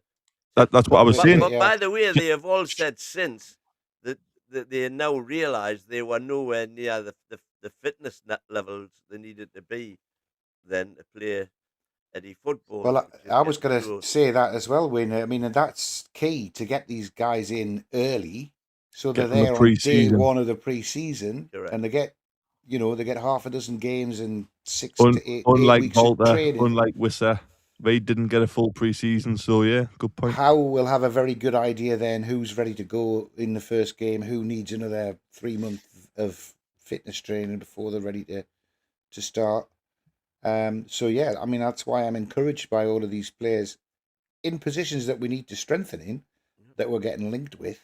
But I mean, there's so many of them, we can't get all of them. So you kind of hope that there is a bit of a smokescreen being put out there by the PR department, so that maybe there's one or two that haven't been mentioned yet, which will be the ones that are announced on the 15th of. That's what's happened before, isn't it? With Barella and Tonali and stuff like that. It's interesting. I am very strangely excited. I don't know why I'm so excited, because I was very disappointed, obviously, towards the end. We all were. Every Newcastle fan was disappointed towards the end of last season. But I think that's for life of a football fan. It's for hope that kills you, isn't it? That's the problem. That's it. I'm getting excited about these players and a new start, and I'm even trying to see the positives, because that's the way I like to live life. Some Newcastle fans should try it, because it's the best way to live. And I'm thinking 1 game a week, loads of time on the training pitch, St James is bouncing, 5 or 6 new signings, attacking the Premier League early, good run of fixtures, football strip, nice cup games, horrendous football strip, but I'll just 5-year away one, because that's bound to be a banger.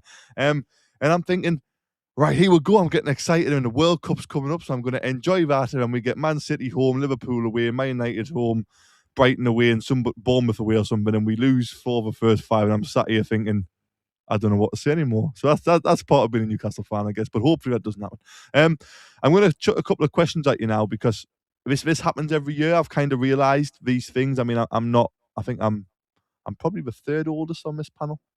I don't know how old Peter is, but I think he's probably younger than me, or he certainly looks younger than me. Maybe he just doesn't have kids. I don't know. But these things happen every season, so I'm going to chuck these questions at you, and you're going to give us an answer, and it's going to be a pretty straight answer. And if it's out there and it's wild, I'm going to ask you to explain. If it's not wild, and I think most of us agree, we'll probably just move on from it pretty quick. So the first question, looking towards the 26-27 season, because we've just finished the last season, so why not start looking ahead? This happens every year, by the way. Which player suddenly becomes like a new signing? Who is the one player who we start next season and he either looks completely different, he looks brand new, and everyone's like, oh, he's like a new signing, isn't he? He's class, him. So who's going to be that player next season? I want a prediction from you with a little bit of a justification. So I'm going to go to, you know what? We're going to start with youth. So Peter, you're going to go first, and then I'm going to come to the 2 more experienced members on the panel. Peter, who's going to be like a new signing next season? We talk about incomings and outgoings. I'm sick of talking about this transfer stuff, right? The players we currently have, right? Who's going to be like a new signing? Well, I'll take that youth compliment first of all. So I'm going to say Wisser. Because, I think for me, I know he looked awful at times last season, and I was kind of watching in disbelief, because I'm... Botman in the comments, by the way. Botman in the comments. Great comment. Keep going. Sorry, Peter. I'm just excited by the comments. Yeah. No, Botman is a good shout. Because he needs that run in the team, doesn't he, to prove that he can stay fit. And if he is fit, then I think he could be top defender. But yeah, I think Wisser, playing for Brentford and scoring 19 goals in the Premier League. I mean, I saw him in sort of like glimpses from watching Brentford now and again, and to me, he looked quality. So when I was witnessing what I was witnessing for Newcastle, I know he had the injury. I think that was a big part of it, to be fair to him. I think that had a massive impact. Yeah. But when he came back, we're all kind of thinking, okay, well, he's back now, and he still didn't kind of show anything. So I'm hoping with a pre-season under his belt, he can show that actually you don't score 19 goals in the Premier League if you haven't got anything about you. I think he will have something about him. As a striker, I think you don't lose that touch completely. I think, fingers crossed, we're going to see Fox in the box next season, you know? I hope so. I mean, I hope you're right. I mean, I'm seeing some unbelievable comments. I'm glad I asked this question. Wiss is a popular one. Someone said Park like a new signing. We've been watching that Newcastle United YouTube video, haven't we, about the academy, and we're excited about him. We're excited about him being like a new signing. And to be fair, the Gaffer's in the comments as well. So I am going to say with that regard Ian. to your age, what I saying, Wynn's undies are older than Kevin Pete. Probably right. Is he wrong? Is he wrong? Maybe. He can't remember. But Wynn's undies are that old, right? Wynn's undies are that old. He can't remember when he bought them. I don't think they're 30-year-old. I wish I was 30. Wynn's undies have still got the Newcastle Brown Ale sponsorship on the front of them. That's. I thought you were going elsewhere with the brown and undies. I'm not going to lie. I thought you were leading us down a path there at 11:15 where we were just going to start going off the reels. My new signing next year. Like a new signing, yeah. Like a new signing next year, because they work out how to put him in the team and play with him, is Voltemada. The gaffer will love that. The gaffer's in the comments. He's going to love that. He's, yeah. I think Voltemada was a. I think he'll be playing at number 9. I'm excited again, Win. I'm excited for the season. At number 9. He'll have a number 10 with him, close to him all the way through. I think Asula might find a home on the right wing. Because let's be honest, I don't think Murphy or Alanga's coming back to be like a new signing. So yeah, I think Voltemada, we haven't seen the best of him, have we? I mean, he improvised his way to 6 goals in his first 6 games or whatever it was, and then it's got played out of position all the time. So yeah, we're going to work out how to. What's a fallacy? That he was played out, that after his 6 goals in 6 games, he was played out of position. When Wisser got fit, he got left out for Wisser to start, and when he came back in, they played him in midfield. He's not a midfielder, is he? Volta did have a run of games up front where he didn't score before getting dropped. He did 23 games before he was dropped back, Voltemada. In total? No, he played more than that in total, because he played more when he was dropped back. He played more, but he played 23 games. He scored the 6 and 7 or whatever the exact stats were, and that he was still playing up front, striker on his own. On his own, no win. That's what I mean. We didn't have the team set up to play the when way he was on his own when he scored the 6. I know, and he did very well to do that. He scored those goals despite playing up front on his own, despite having to try and impersonate Isaac. I mean, so I agree. I think Voltemada has got a good chance of going. Not as a striker, as a 10. But Asula is the one for me who I think could. It's going to be like a new signing. He already kind of was towards the back end of last season, wasn't he? It was almost like that refreshing. A full season like that, no, that'd do for me. Yeah. Interesting. So we've got Asula, Wisser, and Volta potentially like new signings. I hope all 3 are like new signings on top of the 4 or 5 we signed, because I'm getting very excited again. Maybe I should be like a host. Very positive show tonight. Next one. I'm going to say the word funniest, right? What was the Chris comment you wanted to put in? I couldn't find it. Chris said that you were knackered. He said the gaffer commented, and he literally said, "Well done, Kev. I've pretty much called Mighty Win and Supermac knackered." There we go. Just because I said I'll go to the more experienced, I was polite about it. I was respectful. I try and be a nice human being and treat others calmly. But Chris, don't take any instruction on polite manners and anything like that from that knacker. So the next one, I'm going to use the word funniest, but it can be almost the worst or best or which one you want, to be honest. I'm not particularly fussed over it. But what would be the funniest or the best? Actually, have both. Who would be the funniest and what would be the best possible first game of next season? So when the fixtures come out, what would be the funniest in terms of as if that's happened? And what would be the worst? What would be the absolute, that is not who you want first game? obvious answers would be potentially Man City, but you got to think of derbies. You got to think, when do you want to play a newly promoted team? Do you want to play them when they're buzzing? So I'll let you kind of have a think about that. We'll go the opposite side this time. Actually, no, we'll go the same side. Peter's had long enough quiet, and Peter talks a lot of sense. So, Peter, yeah.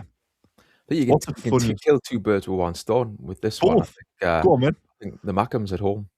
Or the Mackems away. The comments are coming in as well. Sunderland away. Yeah. Yeah. Would that not be a good time to play them?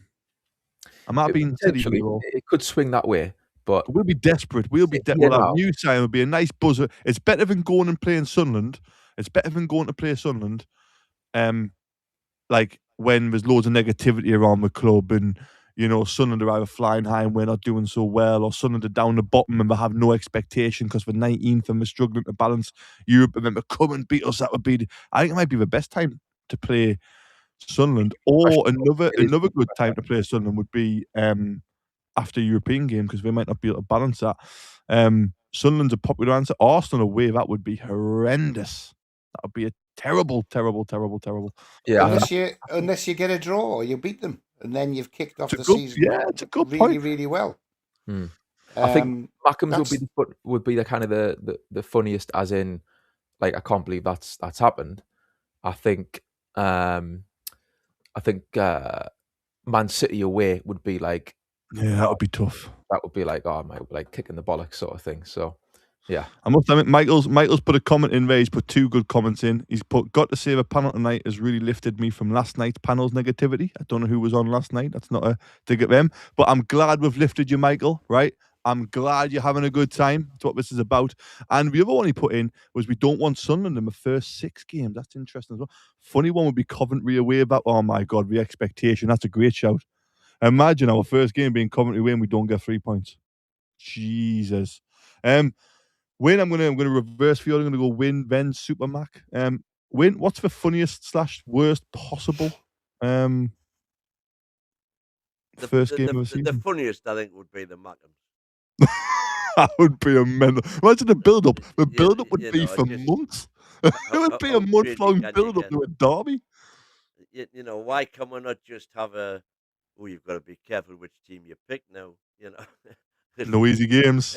A Coventry at home. We actually, Howe was lucky one season, wasn't he, when we got Forest at home for the first game. That was Fabian Shaw's goal. Fabian Shaw scored a banger in that game. Yeah, it was a great game. Wilson as well. 2-0. Yeah, 2-0 win. And obviously the worst one for me would be Liverpool away, because we've just got such a bad record. Anfield. I think that's the winner. I love Ian's positivity, saying, yeah, but if you get a result there, that's fantastic. Yeah. And that's absolutely true, by the way. Mm-hmm. And, but just, you think, oh, God, here we go again. Off to a bad start. Yeah. I think it's massively important, the fixture. I think you look at the season, we finished 4th. We had quite a decent start. Last season, the season when we finished 5th and won the cup, it was like an indifferent start. It was like in the middle. It was some good, some bad, and we've done well because you pick up momentum. And everyone knows, anybody who's played any sport, doesn't have to be football, can be tennis, rugby, whatever sport you play, if you get a bit of momentum early on, anything can happen. Anything, you get loads of, you batter a couple of teams, you're confident, you're spraying the ball, you get a hard start, and you think, Christ, we could City away. Yeah. Arsenal's home, we could lose that, and then our confidence, can we beat them teams? And then you start playing with teams you should beat when you got no confidence and you got no momentum, and you think, this is against us. And I'm not saying that's what happened last season. There was a multitude of things which happened last season where there's loads of people to blame and loads of things to blame. It was tough last season, wasn't it? Yeah, it was a very difficult start. Draw away at Villa was good. Should have beaten Liverpool. What a fantastic game that was. So disappointed to lose it. There was a win at Leeds we could have had, although they'd only lost once in about 40 home games. And then it was Arsenal at home, wasn't it? So it was a horrible start. Awful. I think we need a home game to kick off against a team that we really should be stuffing. Yeah, let's have Hull. Let's have one of the newly promoted sides at home, and then a team that we have a really good chance of winning away at as well. Now Except you cannot really pick a team that we have a really good chance of winning away after last season. After But last I would season's be, away form, I'd be there's no taking game we fancy away. an Everton or a Tottenham or somebody who will have a good record of winning away at. And then you've got 6 points on the board and another home game coming up for the third match. You're already into your momentum then, I think. Except I don't mind conversely, whoever it comes after that. conversely, to the benefits, the potential benefits of getting a result at Liverpool or Arsenal away. The converse of that is if you do get Coventry at home and you get beat or you don't get my God, don't get Newcastle the fans be win, unbearable. then the downside of that is absolutely catastrophic. Yeah, the pressure is massive. Yeah. In those kind of games, I think. I mean, for next season. But I think that's where we are next season, and we've got to accept that it's a tinderbox. Well, that's the thing. I mean, to be fair, right, as well, I kind of think it's fair enough in one way because, look, you mentioned momentum, Kev. Like, they need to draw a line under what we witnessed last season. And momentum, you're right, it's such a massive part of any sport, but definitely football. Like, it's... And so what's going to happen is fans now are going to look to next season and they're going to say, have you managed to halt that slump and turn this ship the other way around so it's actually gaining momentum in a positive direction? We're coming off the back of a season where, like, I actually had that bit of hope before the Fulham game because he was making some positive changes. He was going 4-4-2.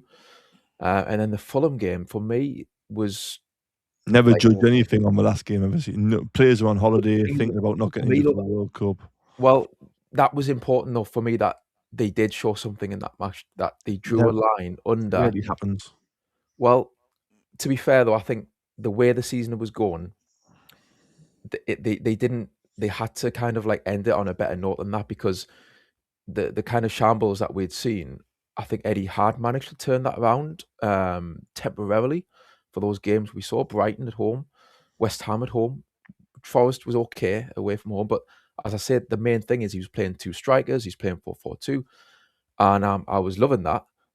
Fulham game comes around and suddenly that's all, it's back to the shambles, and you've got, I think Lewis Hall was going to play right back, and then there was Tonali was something happened there.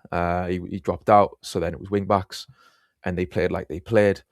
So I think fans now are going to look to next season, and they're gonna want to see signs that we have moved past this slumber that set in. And Eddie did look confused in his team selections at times. He was, a lot of players played in different positions. I mean, players playing in sometimes three positions during one game, and he did look muddled. And I love Eddie Howe. I absolutely love what he's done for Newcastle, but it looked like for a lot of fans that he'd lost his way. So I think a lot of fans now are going to look for signs that he's turning that around. And I think early doors, like you said, the momentum is going to be massive in kind of proving that we can get past that kind of shambles really that we saw last season. I agree totally in terms of a start of next season. I never looked too much into a last game of a season when there's nothing to play for, because I mean I've seen some horrendous last games of a season, and I just think you're absolutely right in what you're saying. We need to put this season behind us and start really well next season. But I wouldn't look too much into a Fulham game. I think it's difficult. No, Kev, that's not right, man. The Fulham game, there was a load to play for because we'd been shit all season. There and wasn't actually to play for. There should have been no. There should have been. There was 3,000 Newcastle fans paid a bloody fortune to go and watch that game. And why Howe played so well, picked a team that played so well to beat West Ham. I know it was just West Ham, but completely threw that formation and that level of wanting to attack out the window. Is he not looking at where there was nothing on it? Long-term greater good? Not looking at something different? In what way? You pick the team that played the best you played all season. You pick it again, but he didn't. I mean, it was 5 at the back. We started with 3 centre halves. That's mainly, we've got to look at context again. It's mainly because Tonali wasn't fit and was originally named. But all you had to do if Tonali was injured, you brought Willock in, or you brought Ramsey in. What if he knows Willock's not going to be there next season? I'm not. Look, I'm not. I agree with you. It was a crap performance, and there was loads of fans there. I get it, but let's again look at it from a human point of view. I'm playing for Everton. I'm a Newcastle fan. I've got a transfer for Everton. There's nothing to play for Everton. I've been picked to go to the World Cup, and I'm thinking, oh my God, there's a once-in-a-lifetime opportunity for me to go to this World Cup. I do not want to get injured today. I'm not even fighting for Everton to be in Europe. I love the fans. I know, but even if you're desperately trying to convince yourself that you are going to put everything into this game, there will still be an element of doubt into the back of your head of, Christ, it's a once-in-a-lifetime opportunity. Now, most of our team aren't Geordies, right? And it's like that everywhere. So they don't have that natural, I would break my leg going into a tackle for Newcastle because I do this for the club and all that. But there is a human element again of, I'm on the beach. I don't want to be injured for the World Cup. I mean, even players like Lewis Hall, who weren't called up to the England squad, are still on the standby squad. We're still potentially thinking, well, Tino might not make it. I might get a call up, or he might get injured on the last day. So I want to stay fit and give myself the best possible chance. So I think, again, look, I'm not saying that's acceptable from the players. I'm not saying that. But I understand that there's a human element there of, it's the last game, there's nothing to play for. Anyway, Kev, I accept what you say there, but that's not my point. That wasn't really the players' fault. It was the team that Howe picked, and the approach and the briefing that he gave them to go out on that match meant that it was we don't know what the briefing was, do we? We don't know. It couldn't have been, can you just play in 3 different positions in the same half, run around like headless chickens, and make Fulham look like who really had nothing to play for. That's what it looked really well focused. Exactly. Of course, because that's what we came out looking like. Yeah. So again, is not Howe is probably partly to blame, and I agree. You can put it, but you've also got to look at the players, and you've also got to look at, other circumstances around it. I think I agree with, but there is an element of blame on Howe in that last game. But again, you've also got to look at other things. I think quickly that comment there, and I'm going to ask you one more question before we sign off. Sounds like Elanga has done his knee in playing for Sweden. You could have a nice little rest. I've just searched all over the interweb and I can't find any. That doesn't mean it's not there, Jordy. Doesn't mean it's not true. Just means we can't find it. Right, before we sign off, it's going to be a really quick one. There's going to be no fence sitting here. It's not this or that or this, or if this happens, this is what will happen. I just need a number from you so you can imagine where we're going. Next season, no fence sitting, not this or that. Where do Newcastle United finish in the league at the end of the 26-20? Because I'm positive. I don't know about you guys. We've had a lot of good conversations. Who's going to be like new sign? Wiss is going to hit the ground running, according to Peter here. And we've got Voltemada coming good, according to Super Mac. And Mighty Wins telling us that Asula's going to be like a new Loic Remy, right? And then we're going to sign these 4 or 5 wonder kids who are going to come in. So I'm feeling positive, right? Where in the league do we finish next season? And we're going to go Supermac, win, and then what's going to happen is Peter's going to close us out and we're going to wish everybody a good night. So, Supermac, where do we finish? End of the 26-27 season with a horrendous barcode kit. Where do we finish? 4th. Love it. Love it. Hey, I sound like Kevin. Hey, King Kev, he's back. Love it. 4th. Mighty Win, where we're finishing. Wow, I thought I was going to be the most positive, but someone's put 8th in the keep the comments coming in. 6th, I can see 8th. Good. I'll say 5th. Oh, look at this. Comments are still coming in. 4th, 8th, 7th, 17th. Dave, 17th. You all right? So we've got 4th, 5th. Peter, where we're finishing. I think Steve Bleo Bleasdale is going to come in and steer us to 7th, I'll say.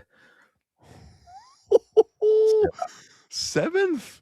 I'm gonna go with I think it's 5th. I agree with you, Win. I think it's got to be I think it's 5th. I think we get a coefficient spot. And I think we're back in the Champions League at the end of next season. What a life that would be. That'd be incredible. You wouldn't have got that from the panel last night, I can tell you. I didn't see last night, but I've seen a lot of comments today about the panel. Anyway, we've got to live life positively. It's too short to live negatively. It's way too short. Shorter for some than others. I'm going to go down with Chris route again. 4th, 9th, 4th, 7th. Dave's corrected his 17th and went 6th. Good lad, Dave. Borky did say we're going to win the league. Well in, Lee. He did say that. great shout. 5th as well. I tell you what, we're feeling the look of a love tonight, eh? Yeah, But but that, you it's know the what? hope that kills you. I As you said that before, didn't I? I said that, and It's you know the what? hope This makes that me kills fall in love with Newcastle fans all over again because it Yeah. shows that we can be united and we can be relatively positive together just after 1 3-hour show. Hey, maybe we can change the world. Hey, future Um, award-winning show. A future award-winning show. I say that all the time, and I'm glad it's catching on. I say it all the time. I'm glad it's catching on. I'm not elaborate, Kev. If you want the positive note, I'll leave it there. Then on my Peter. my thoughts. Yeah, we'll win you around. Don't worry. He'll come in. Eddie will come in. He'll do good, and you'll be sat here in 3 or 4 months loving life again. It's been a pleasure as always. Thank you everyone for commenting. Please like, subscribe, follow, comment. I don't care what the official terms are now. We're changing every 5 minutes, and I'm way too old to keep up with social media. But do everything you can. Make sure you join, gift memberships, buy memberships, join the World Cup prediction tournament again. Everything's been incredible. I've loved every part of the show. Thank you very much, everybody. Thank you, everybody, in the comments. It's been an absolute pleasure. Adios. See you later. Away the lads. how are the lads?